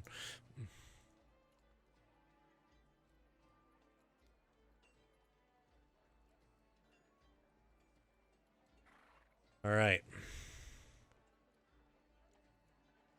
So, Gassy, you had said that you wanted to go over to the academy, and I think Yeah. Aris, you had mentioned something about maybe going over there too and doing a little research. Is that right? Can't remember if that was the case. I don't Oh, think maybe so. not. Oh, maybe it wasn't. I'm sorry, I got confused.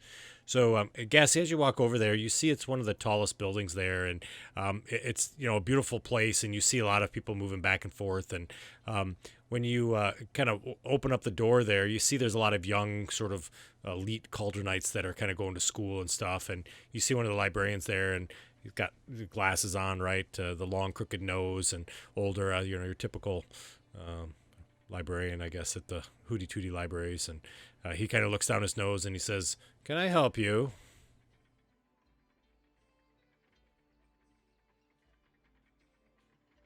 Yes. I'd like to perhaps learn a language. I don't know you. I'm one of the Aquanauts. The Aquanauts. Looks down the list. He says, "I don't see your house listed here. I have House Ferrardi here, and of course the House Tasker Hills, but I don't have the House Aquanauts." Well, I'm staying at this Church of St. Cuthbert right now. I have money I'm willing to pay for the lessons. Oh, really? Well, we do have a membership fee.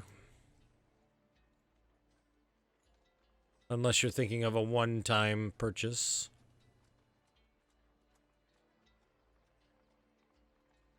What does a membership buy me? And how much is it? Membership buys you access to the library and all its books, which can be very helpful if you're looking for history or other information. And the cost? It's a very reasonable cost. Need you to make a...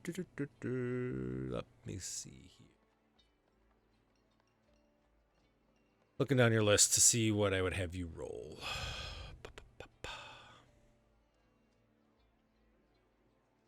We're going to do, I think, Persuasion, I think is probably the best one for you.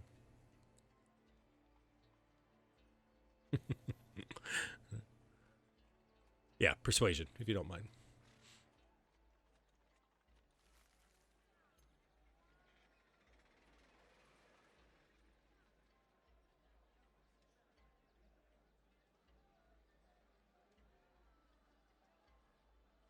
He says, the membership fee is 500 gold a month. Or if you want a one-time access, it's 2,000 gold. I'm not learning anything here. Thanks for your help. You're welcome. And he goes back and starts writing in the book again.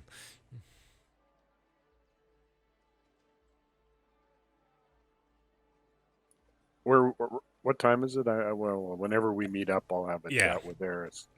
We're sort of in a fluid time here, so it would just be kind of days are sort of mixing together over the last couple of weeks with all these events that you guys are doing.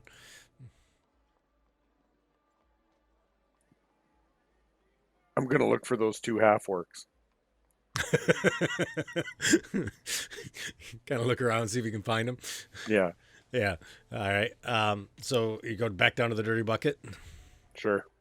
Yeah, so you walk in there and you see the two of them are sitting at the same table and just kind of drinking and whatnot. And you hear one of them says, Can you believe the nerve of that guy up there calling us jokes all the time the other night? It's terrible. If I see that guy again.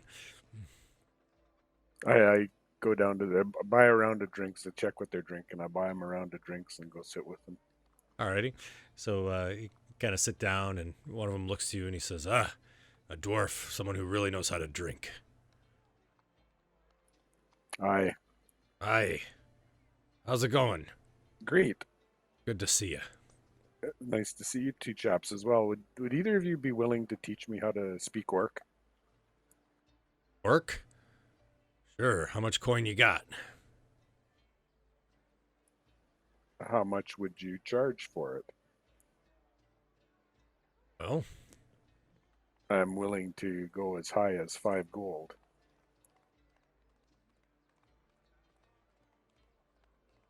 kind of looks at his buddy, and his buddy sort of shrugs, and he says, are you looking for a really good orc or just sort of get you by orc? Well, get me by to start with, and if we can arrange for a longer term lessons, I might go for better and pay more. 5 gold, huh? That's a lot of ale at this place. It is, isn't it? It's fine. 5 gold. I'll take it. Okay. Meet me here every day, and you're buying drinks. Of course.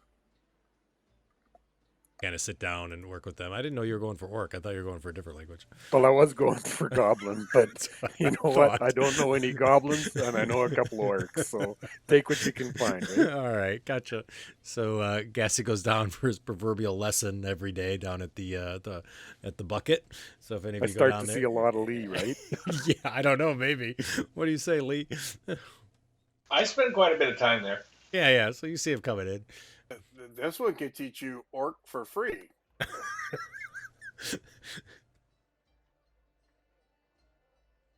Well, I wish I had known that. Oh, you Jack. do.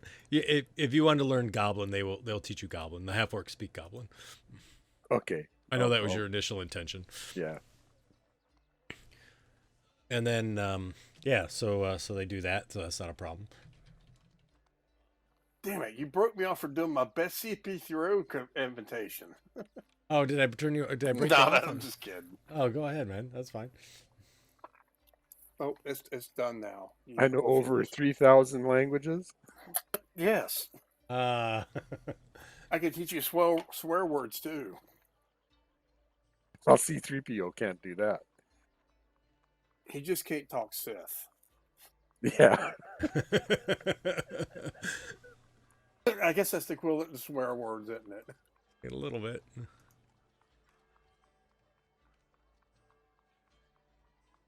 All right, so you continue to learn that, so you'll be able to get the language of Goblin over the time that's here, so that shouldn't be a problem at all.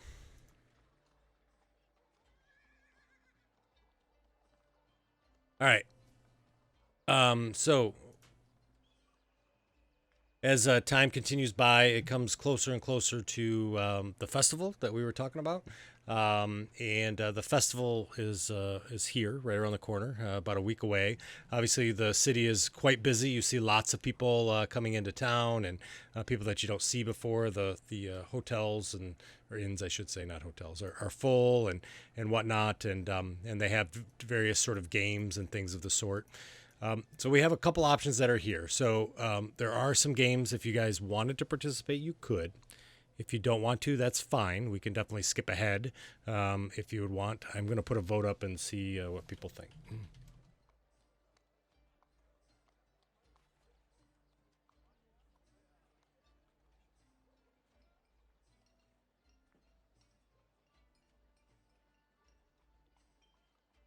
Well, it What kind of depends on the games? kind of game. I'm sorry. I apologize. So there's actually quite a few. So let me bring them up here. I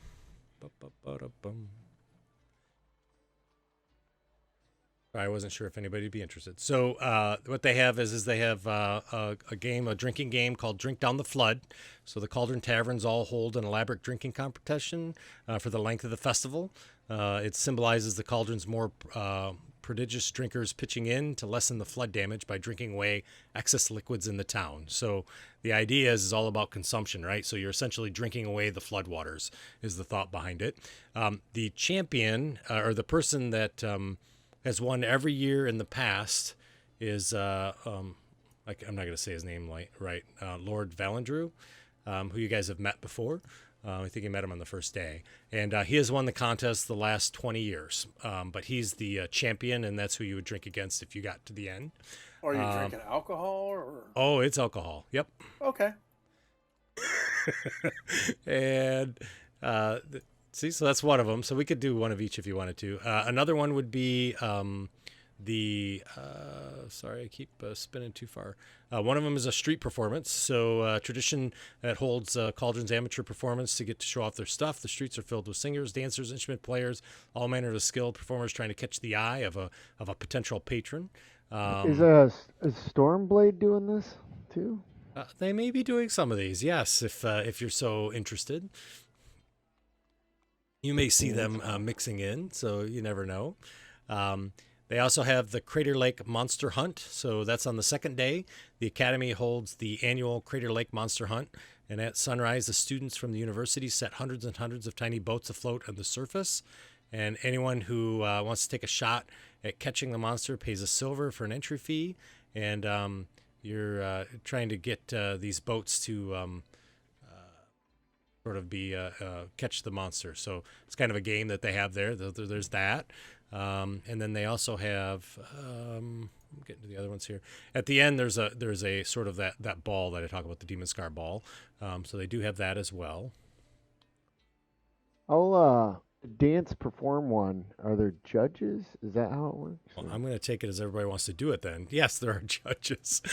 I didn't think that you guys would want to, so cool. They have something called the Crater Bowl, which is a water polo game in the middle of Crater Lake. So they have that as well. But you guys, I don't know if anybody really swims. So I don't think Jack and I are into that. Yeah. Well, why not? We're the you go get Aquanauts. the ball, you can go to the bottom of the lake and just walk across there. Well, there you go. There's the answer. So yeah, you are the Aquanauts. I agree. I'm skipping the polo. Skipping the I just polo. barely got my hair. Yeah, it's finally coming in. Plus my right? comb over would wash off. That'd be horrible.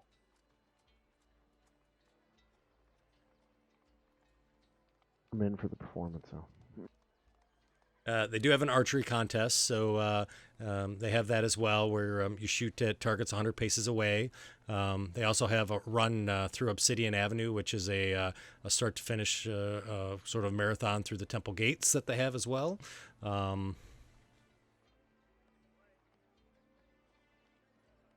So I heard you're going to pass on all of them. Gotcha. So I heard No, that was passing on the drinking one. Oh, gotcha. All right, so we have the drinking one. I know Jack Brass is going to do that one, right? Yeah, and I think he's going to do the street performance one too. Okay, all right. So you're going to do both. So Jester's going to be doing the street performance, I take it, right? Yep. All righty. Any of those other ones sound interesting to the rest of you? I'd like to try out the underwater or the polo thing too. Yeah. See how that works walking under the bottom of the lake. Okay.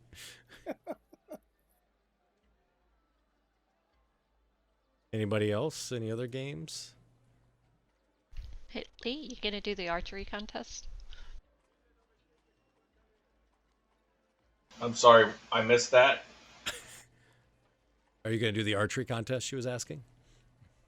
Yes. All right. And what was the other one? The race through town?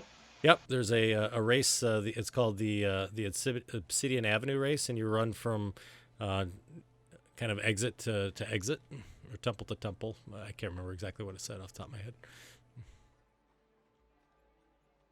Grabbing something that I need here. I'm just going to cheer things on.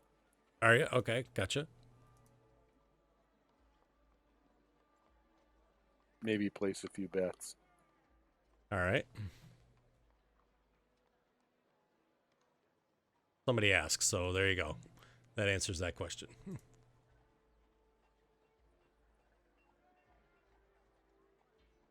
Okay, let me see what else. So we talked about drinking down the flood. We talked about the Crater Lake monster hunt. We talked about the street performance. Ball. Mentioned water polo. We have archery. Anything interesting sound good to you, Eris, at all, or no? You good? I'm good. Okay. All right. So the first one is going to be nice roll. It's going to be the drinking game. So Jack Brass, Yes, you said you were going to do the drinking game. I am. All right. So this goes off your con, but I already know why you're doing the drinking game, but that's all right. You kind of see as you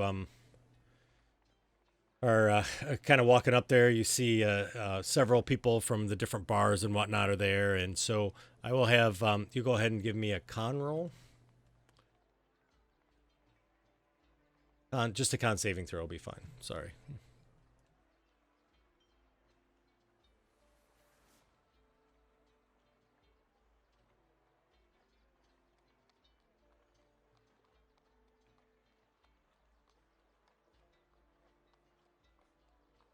All right. Well, technically, I Jack know. Brass doesn't drink, but he's got like a mouse, so he's just pouring it in there, and it's like going down at his leg. Right. Sounds good. And I figured he'd just like let it out one of his toes. Yeah. So as you oh, you just gotta let it pour out of one of your toes. Yeah, I mean, because there's no other place to let it out. All right, gotcha. So, so you kind of continue to drink, and Zachary continues to drink, and there's a bunch of other people, and everybody sort of starts peeling off, right? And you see people are sort of collapsing all around, and finally, eventually, about 12 drinks in, Zachary looks and he just kind of waves his hand. He's like, "I can't do it. Not enough. I'm done. I'm done." And you kind of hear everybody cheer as Jack Brass is there, and Jack, I just I do need one thing then. Okay. I do need a deception. Okay. Because you got to be able to prove, like, hey, I'm actually drinking this stuff. Well, it's going down his throat. I know it is. Mouth. I gotcha, but see if anybody sees it coming out of your foot. Oh, well. See how you do. Oh, perfect. So so you kind of see everybody sort of cheers and celebrates as Jack finishes the drink, and next person says, "Well, tomorrow, you'll head over and we'll see you over at the tankard. What is it? The tip tankard, I think it's called. The tip that was. Yeah, the tip tankard. And so this was over at the Slipper Eel that you were drinking today. And so tankard will be the next one for tomorrow. And you see Zachary just kind of shakes his head, and you see the rest of the Stormblades there, and Anna goes up and she's like, "What did you do? Like, why aren't you drinking him down the table?" So they sort of shake their head and sort of scowl at you all. Next one will be the archery, I think. Is that right, Lee? Sure. All righty. So you're going to do the archery. And so it's 100 paces. The targets get smaller and smaller. So they're pictures of like sea monsters, and they just get smaller and smaller in size at 100 paces away. You see there's several people there, but the one that you're really going against is Todd. And he has a crossbow, and you have your bow. I have a short bow.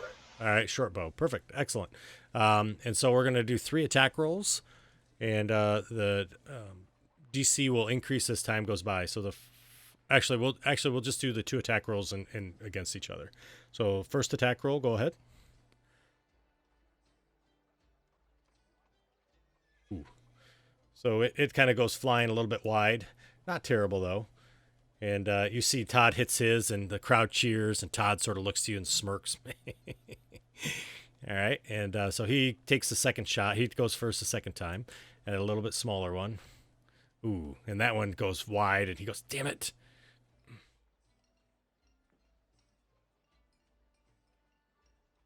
All right, Lee. Oh, nice. So you hit the second one, and you hear him kind of cursing at it, and you hear Cora say, "Come on, you got this. You got this. No problem." All right, you take the third shot, my friend.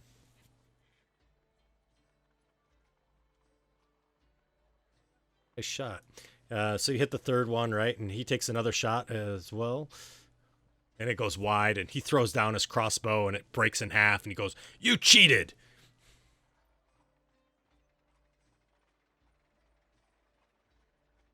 Didn't you? I just bow to the crowd. Crowd cheers and claps. He's like, "Cheater, you cheated all the way. I know you did." And you see the person comes over and says, "Lee, nice job." Did you tell him your name was Lee? Sorry. No, it's Billy. I always Billy. tell everybody my name is Billy. All right, gotcha. He's like, "Billy, nice job." And you see they kind of raise his hand up, and you hear kind of clapping around, and Todd just sort of glares at you as he sort of walks away. Eris, you said you weren't doing anything, right? Nope. I know better. I know all these games are rigged. They all are rigged. All right, and then Gassy, you were gonna do something too, or no? I can't remember. I was just cheering on. All right. If there were any bets to be made, I'll make some. Gotcha. All right, I hear you. So, Jester, you would be next. Okay, So- I'm going to do the performance, but beforehand, Yes. I'm going to try and get advantage. I'm going to cast Detect Thoughts so I can listen to the judges. I'll stay kind of close. Okay, gotcha. All right, so you're gonna listen to the judges. You're gonna do Detect Thoughts. Yep. Your sorrows, all of which from which you try to hide from me, and all of which you fear to confide. Okay, so I cast that. All right, it sounds good. What for Detect Thoughts? What do they have to roll to detect it?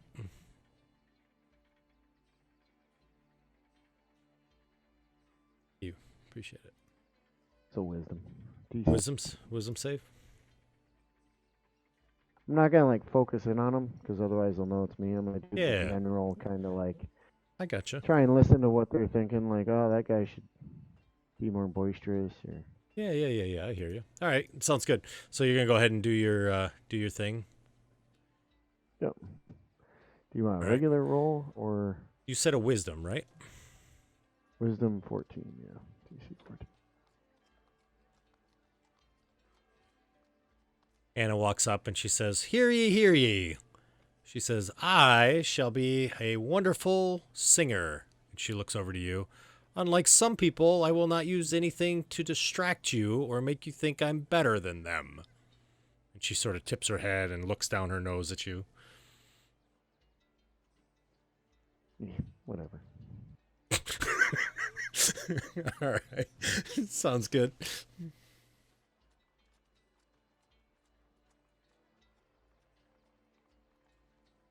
You want to do your performance roll? Or you want her to go first?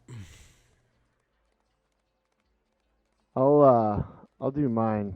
So I didn't win over the judges, huh? Well, you won them over, but she knows that you're using Detect Thoughts. Oh, well, I don't care about her. All right, gotcha. I'll go first. So I'll be like walking around and I'll point out to little kids and I'll be like, "How do you talk to a fish?" You just drop it a line. You hear the kids laugh. And And it goes, I'll walk "Oh." over to like a portly guy. Oh, what did the judges think?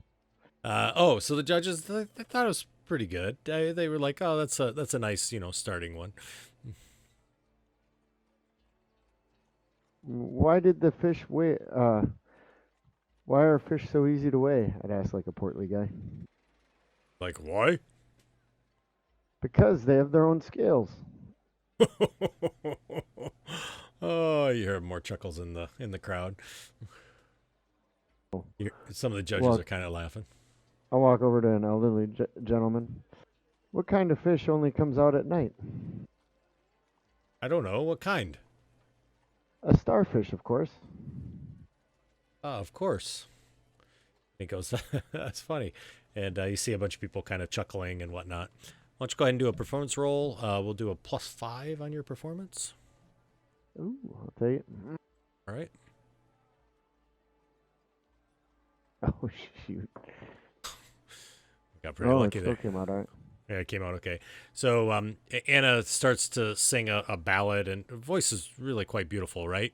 And you see she has a small lute that she plays as well as she sings, and she's got some skills, right? So she continues to play and does quite well. I need a wisdom saving throw from you, Jester. Is it a charm or anything? Because if it is, Nope, not a charm for you.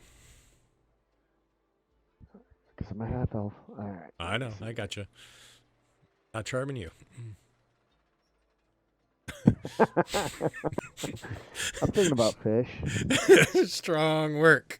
I like it.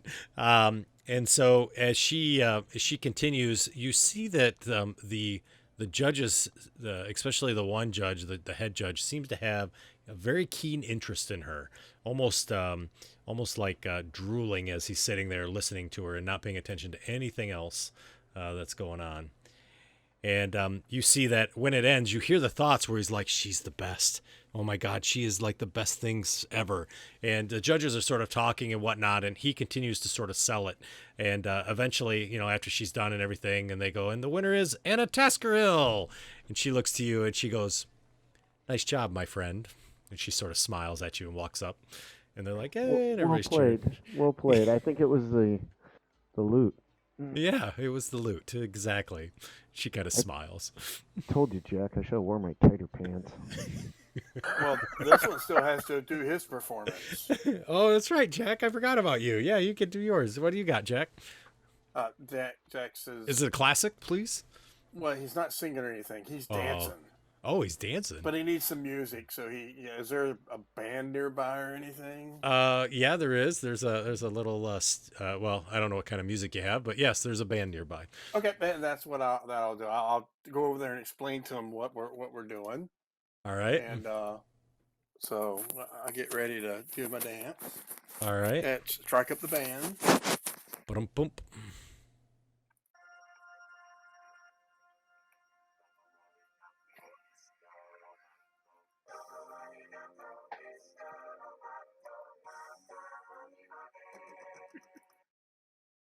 Yep, and he starts popping and locking to Dorme Arigato Disco Roboto. I love it. That's awesome, man. That was great. All right. So go ahead and I'll give you +5 too. Go ahead and give me a performance roll. Oh wow. I might even be Jester. You might. Let's see. Hang on for a second. Is there something I could do, like channel divinity, to get me some advantage on this? I don't know. Is there? I think the guy does have something no, to it's do, emissary of peace. It gives me persuasion. Oh well. I'll give it a whirl. Okay. Do I do it in the tower or in the open? No, just in the open's fine. We're all open here. Oh yeah. Yeah, they just, the people here in Cauldron, they haven't really seen Warforged before, and they just don't understand what Roboto is, and so they have a hard time with it. And matter of fact, there may have been a little bit of booing, actually, which is unusual, but, that's the way it goes sometimes. And I even got down and did, like, the spin thing. I know, right? So, good try. So, came in third, but... okay. All right, so you did all right. So, Anna just sort of giggles as she walks away with her with her I don't know, fish award, I guess they would give her. Lee, you got a little plushie of a sea monster. All right. Ooh, and then yay. And then the last thing was, you guys were thinking about doing water polo. Man, Jack was trying the water polo thing. So does anybody remember the big cross section? It's not on this map of the lake. Yeah. On any of the maps. Yeah. Do you want to fill Jack Brass? It's really deep. Yeah. So you hear Jack talk about the plan. This one is going to get the thing and walk across the bottom of the lake. Jack, I don't know if they know where the bottom's at, to be honest. I encourage you to do it. I think it would be funny.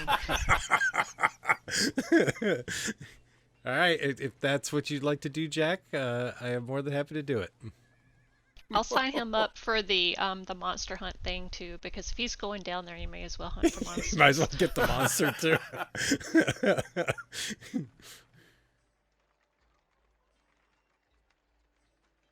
I would like for Eris to make a deception roll on that, because it's only fair since she made one on me last week. Well, this one thinks he has a solid plan. All righty, sounds good. So Jack, you go down there to sign up, and as you're down there to sign up, the guy that's the fisherman that's down there, he looks to you and he says, "Where's your team?" This one's only the team. You need a team. This one's the team. You don't understand. You got to have more than one person on your team. Why?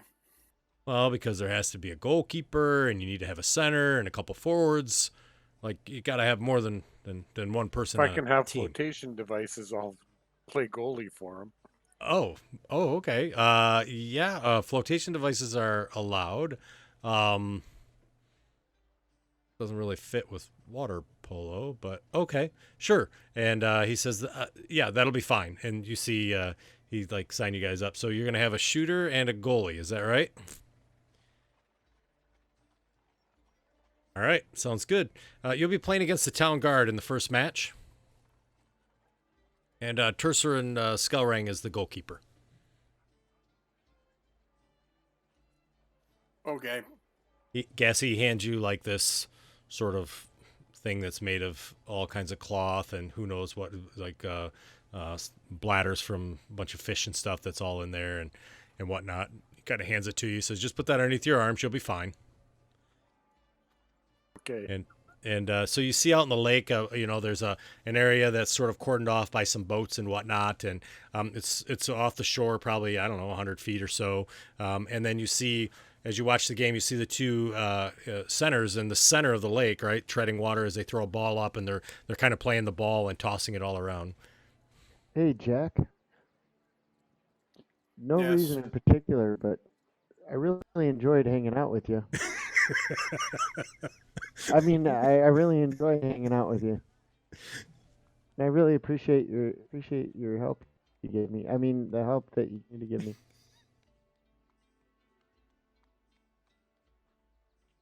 Go get him. Thank you. So you just start walking out there, Jack? Hey, Nar, are we really gonna let him do this? I don't know how to stop him. You have any ideas?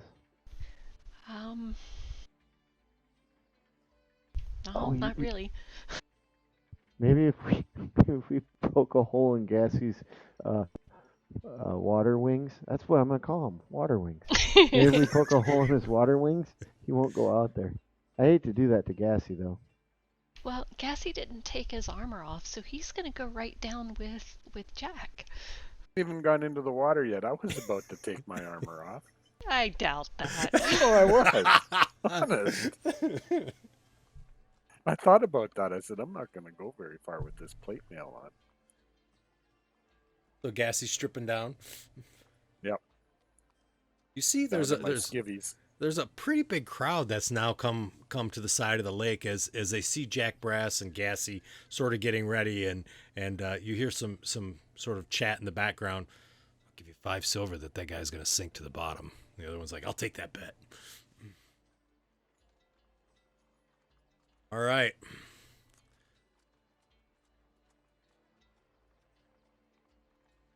So, Gassy, you get you're down to your skivvies, right? And you got your little flotation device. The water is extremely cold. As you get in, you can feel the ice coldness of the water itself. As you start to move through, one of them yells, "Watch out for the monster!" Hey, Jack, you want to fish before you go? A little inspiration. Does Jack wants what? A fish joke for inspiration. Two This fish one does are in a not need tank. inspiration. This one is going to win. This one has a plan. Okay. All right. Do you want me to hold your Good luck. stuff?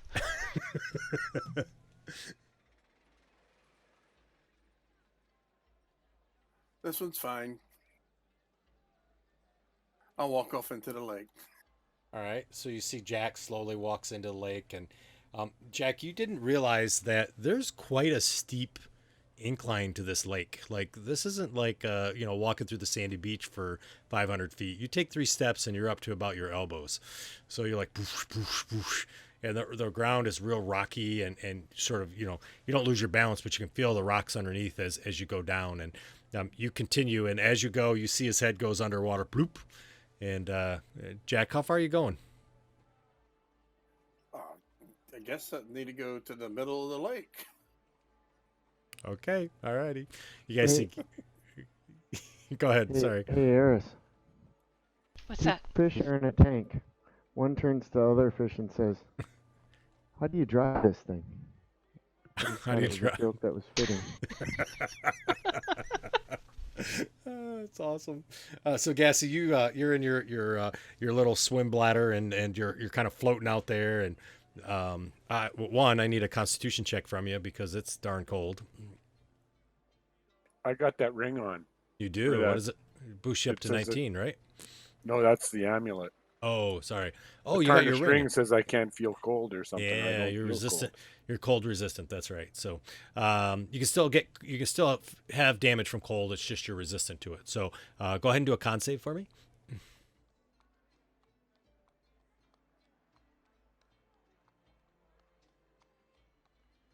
Perfect. So you are super cold, right? To the point where it would limit your mobility, but that ring gives you free action, so you're not limited at all. So you're able to swim around and do what you need to.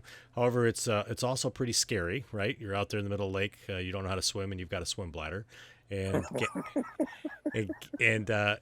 Jack Brass. I don't know why I agreed to do this. Right, and Jack Brass is gone, and you have not seen him since. So the guards are sort of sitting in there. They got their hands up, like, what gives, right? Where's your guy? And they're looking to you, Gassy, like, what are you doing? He says he has a plan. And Tercian says, you guys are the Aquanauts. Why don't you your whole team out here? This is like your thing. Apparently, none of us can swim. Jack, I need an athletics check from you. Yes. Oh yeah, so I thought that was a 1. so Jack, you start to move down, and you've taken about 10 or 12 steps, and you lose your footing, and all of a sudden you land on your butt, and you just start sliding down. It's pitch black, you can't see anything, and you just continue to slide down the surface as it continues to go down. Okay. Alrighty. Great. So Gassy, about 30 minutes goes by. You don't see Jack anymore. You hear the refs like, "Hey, if you don't have any more people to play, we're gonna have to call this." I go fine by me. I start paddling to shore. All right, sounds good. You hear, I guess Jack's plan failed. you hear the judge say, "And the winner's the town guards," and they all start cheering. And behind the, I put a bet against us, by the way. behind Lee and Gassy, or not Gassy, Nar and Eris, you hear, "Aquanauts, huh?" You hear kind of some snickering behind you. Hey, I never agreed to that name. As you're swimming in, Gassy, you see the sword blades are standing behind him, and they're like, "You guys are a joke. You can't even swim." I don't see you out there. We're not going out there. That's a stupid sport anyways. But I'm going to tell you what. I mean, where'd your little Tin Man go? He has a plan. Uh-huh. It failed. He didn't win the water polo. I'm not even sure you guys killed even goblins. You don't even know what he's doing. So he's not even done yet. So just... Todd's like, I heard you guys gave them a bunch of stone and called them stone ears, like you petrified them. I heard the mayor wasn't very happy when he finally figured out they weren't the ears. You guys should return that coin. That's theft and robbery. I have no idea what you're talking about. Sure you don't. Me neither. It's because you guys didn't even get any ears. You probably went out and cut off like cow ears or something. Stupid guard, chief of the guard. Nah, I'm pretty sure all the cows I can see have their ears right now. And you see the two of them kind of, or the four of them kind of start walking away. Anna says, Boo. Can't wait to hear your next adventure. I'm sure it's going to be just so grand. Yeah, we'll let you know so you can go in and clean up after us. She kind of turns around and keeps walking. Boo. Oh, look out. Don't step in that. I don't want you dirty in that dog pile. They just kind of keep walking. So, Jack, you continue to slide. How long do you want to continue in your plan here? I don't know. I guess I could, when after a while, I'll just say, think to myself, let me see. You need a Jack roll. Yeah, that's what we need. Yeah, Jack thinks he's still doing Oh, pretty yeah. good, so it's going to be probably another hour. Oh, at least, right? He's got to make another roll. Oh yeah, Jack is gone. So it's been about an hour and a half now for you guys, and Jack is not back. What's I'm that? going to use my skull ascending. Oh, okay. All right, gotcha. All right. I'm still a use of a scroll, but I need my Jack. Right. You gotta send a message to Jack. All right, go for it. Yep. What can it be here? Is it like a sentence or something? I think it's 25 words. Is it 25 words? Yep, 25 words. But I thought it was.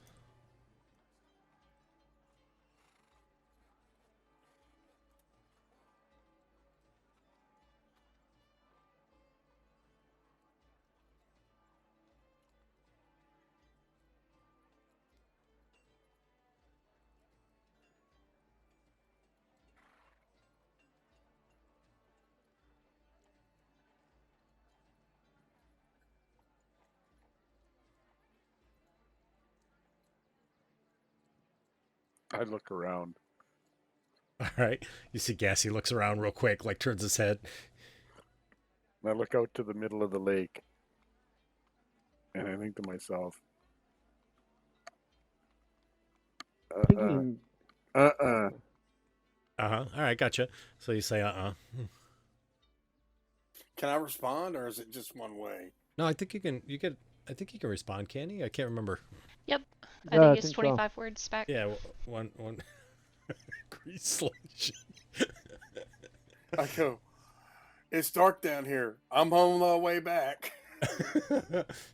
well, it's fair, right? So they got all the little additives and stuff, the elephant ears and Oh yeah, they got everything there, man. The elephant ears, yeah, you name it. Pretzels, they've got cobalt on a stick. I mean, they got everything. You want it, they got it.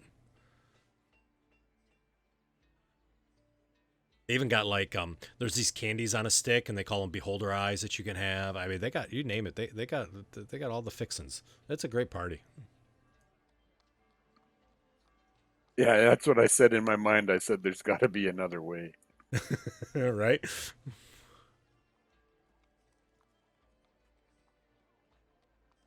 So you guys still gonna kind of stand there and wait for him to come back?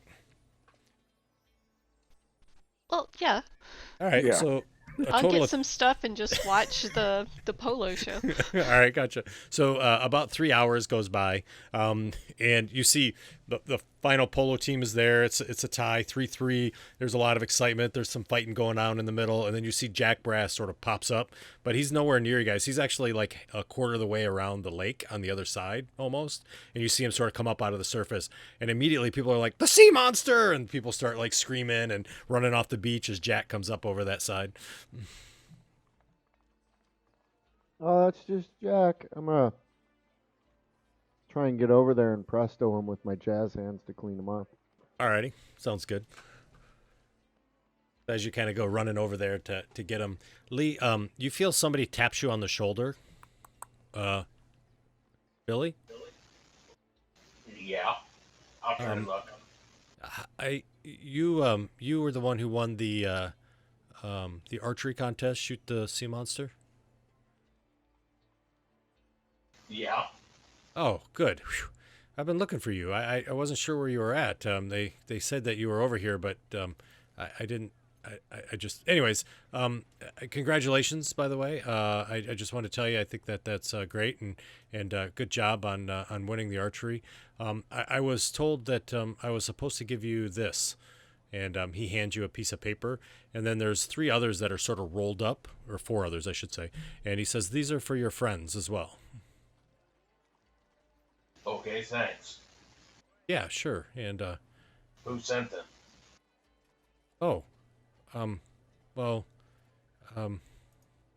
I think you should probably maybe unroll it and read it, but the Lord and Lady did, of course. Okay, thanks. Yeah. You see that they are addressed to each of you, and each of them has your name written on it. I'm going to hand the rest of them to Eris, since she's still here. Okay, so he hands you 4 scrolls that are. And as I hand them to her, I say, "Who the hell is Lord and Lady?" The Lord and Lady of Cauldron? I'll open mine up. Alrighty. So so as you open yours,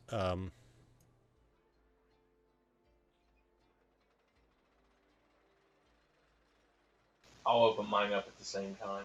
okay. And I'll open mine up too. I'm there. Alrighty, gotcha.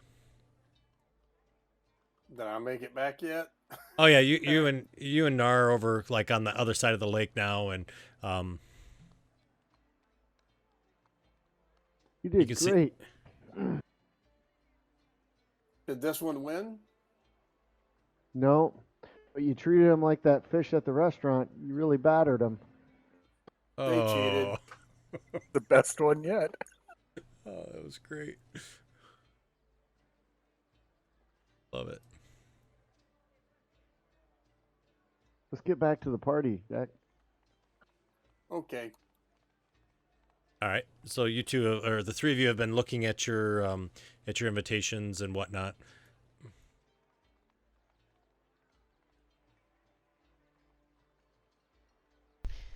So we've been invited to the ball. Interesting. Well, we are kind of, famous.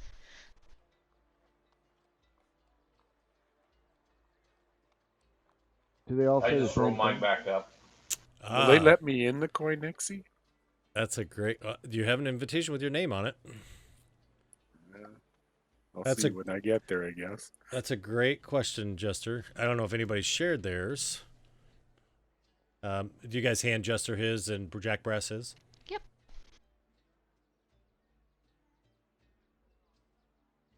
Did we all get invited to the ball? Yeah.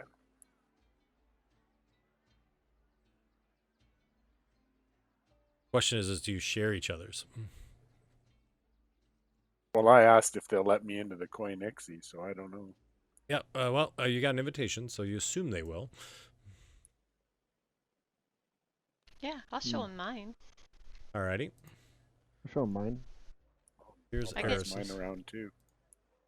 That's Eris's. You can see the names on the top and Jack's. Gassy and Gesture, that's yours. Lee, do you share yours? Sure.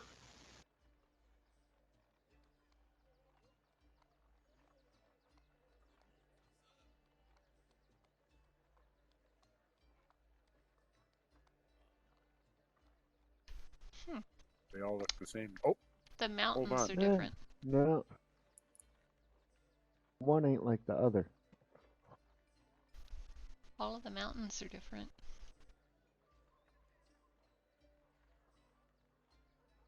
I haven't seen Jester's or Jack's, but Hey, why doesn't mine have a top?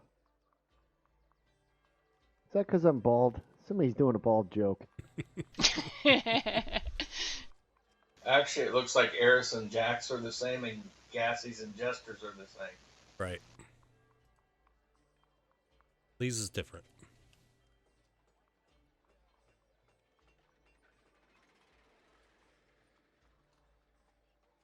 Yeah, he's got horns. What's that mean, Lee? Oh, I have no idea. Did you used to wrangle cattle in a prior life? Nope. I didn't even know who the hell know these people were until Eris told me. And I lean over to him and say, well, frankly, I still don't know who the hell they are. Well, the Lord and the Lady of Cauldron, that's like high society around here, and not just anyone gets invited to the ball. This is kind of a big deal. And we just happen to be invited to this thing.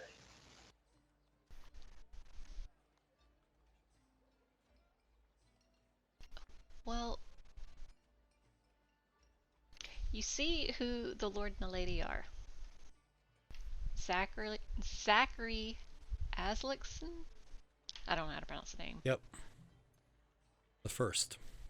Yeah, you remember that guy who came over and was very nice from the Stormblades and was chatting us up? Ah, Zach.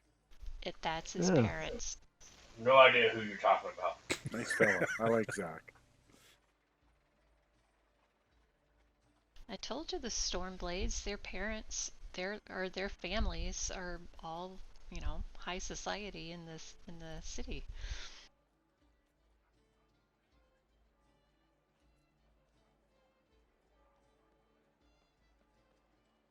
But I don't know what the symbols represent.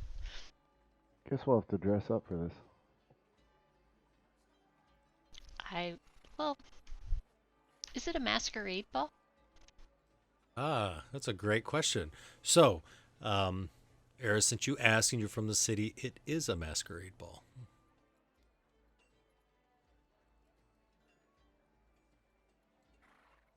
So yeah, we have to find some, costumes that are fitting to our, our position.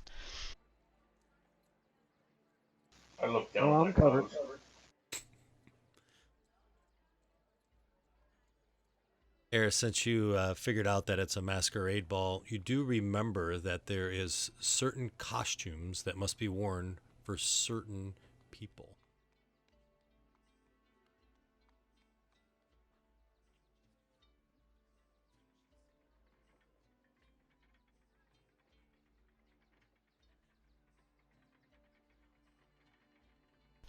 And I remember it, and I'm telling everybody. Yeah. Why don't you do a history check for me? I can do that. All right, that sounds good. One of your great skills. I actually have it as a skill, thank you. I may not have rolled well, but I actually have it as a skill. Yeah.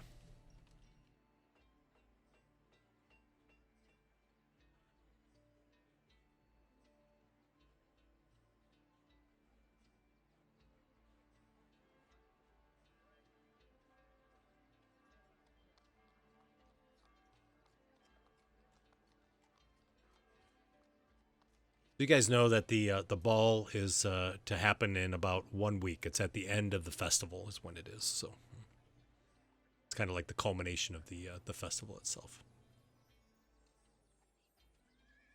Hey Jack, if you need something dressy, let me minnow. Let you what? Minnow? Or me no. Sorry. I picked up on that. Okay, this one needs something. So Must Eris, be oh, go that ahead. water must have messed up your ears. I'll get in there. I'll pretend like I'm looking at his ears. Sounds good. Eris, you don't remember anything about what's the costumes and all that stuff, so. But I do know that there's costumes supposed to You be do. for particular people. You do. Yep. You know, because you've seen people, right? People arrive in carriages at the Nixie, and they seem to be dressed in certain different types of costumes, and some of them seem to be like old style, old school, like decades ago dress wear, and then others are dressed in sort of what you would expect on a Halloween. Demons, horns, things like that. I think that's what maybe the different pictures mean on the invitation. Maybe Lee has to dress up like a demon. I think that when I go to find a clothing shop, I will ask. Oh, good Okay. Because idea. I do remember that, individuals need to be dressed a certain way. I don't remember which. Right.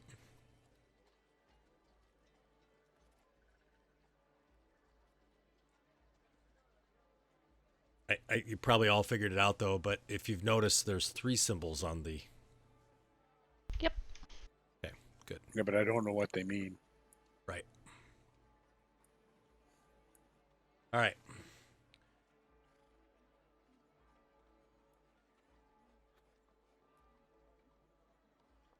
So what I'm going to do is I think we're going to call it here for tonight. I think it's a good place to stop. You guys got your invitations. I think that's what's important.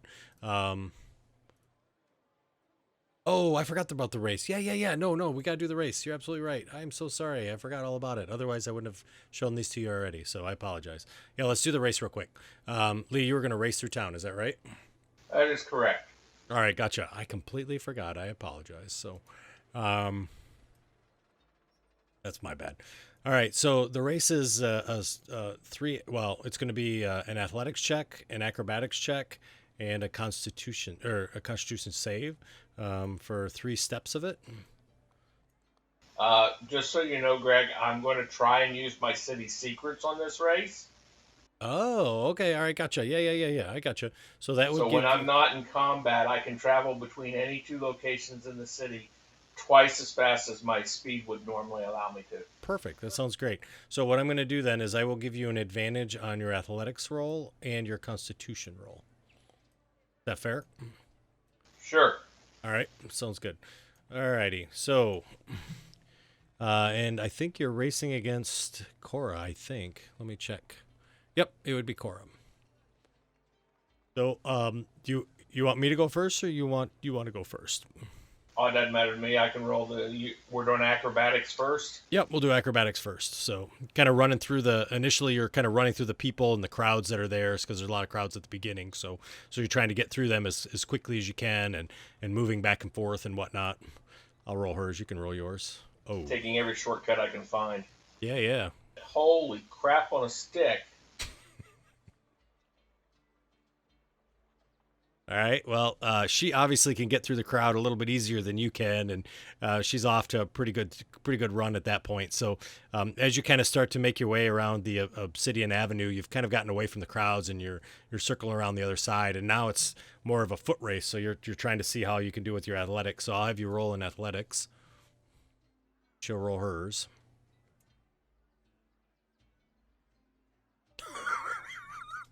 Nice roll, Russell. So she just takes off like running like crazy. I can't believe I rolled 2 20s.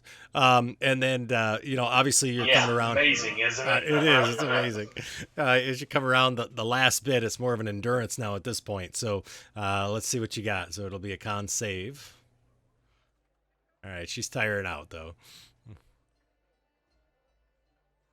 All right, let's see what the difference was. So it was 4 difference in the beginning. Oh, So you see she, even though you were catching up to her at the end, she's clearly able to make it to the finish line in a time. And again, you see all the Stormblades sort of there, and they're just sort of shaking their head and giving her high fives and everything. And they go, "Yep, big people. I see that. No doubt about it."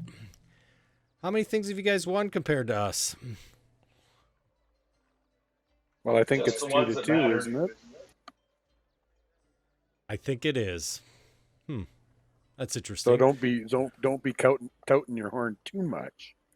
Well, at least we don't enter events and then drop out because we can't do it. Well, I don't know what the plan was. Drowning in the lake. And they just kind of snicker and kind of walk away. Well, you didn't even enter in that one. At least we tried. And they continue to kind of travel off over time. So those games that we did, And I got a shutout, by the way.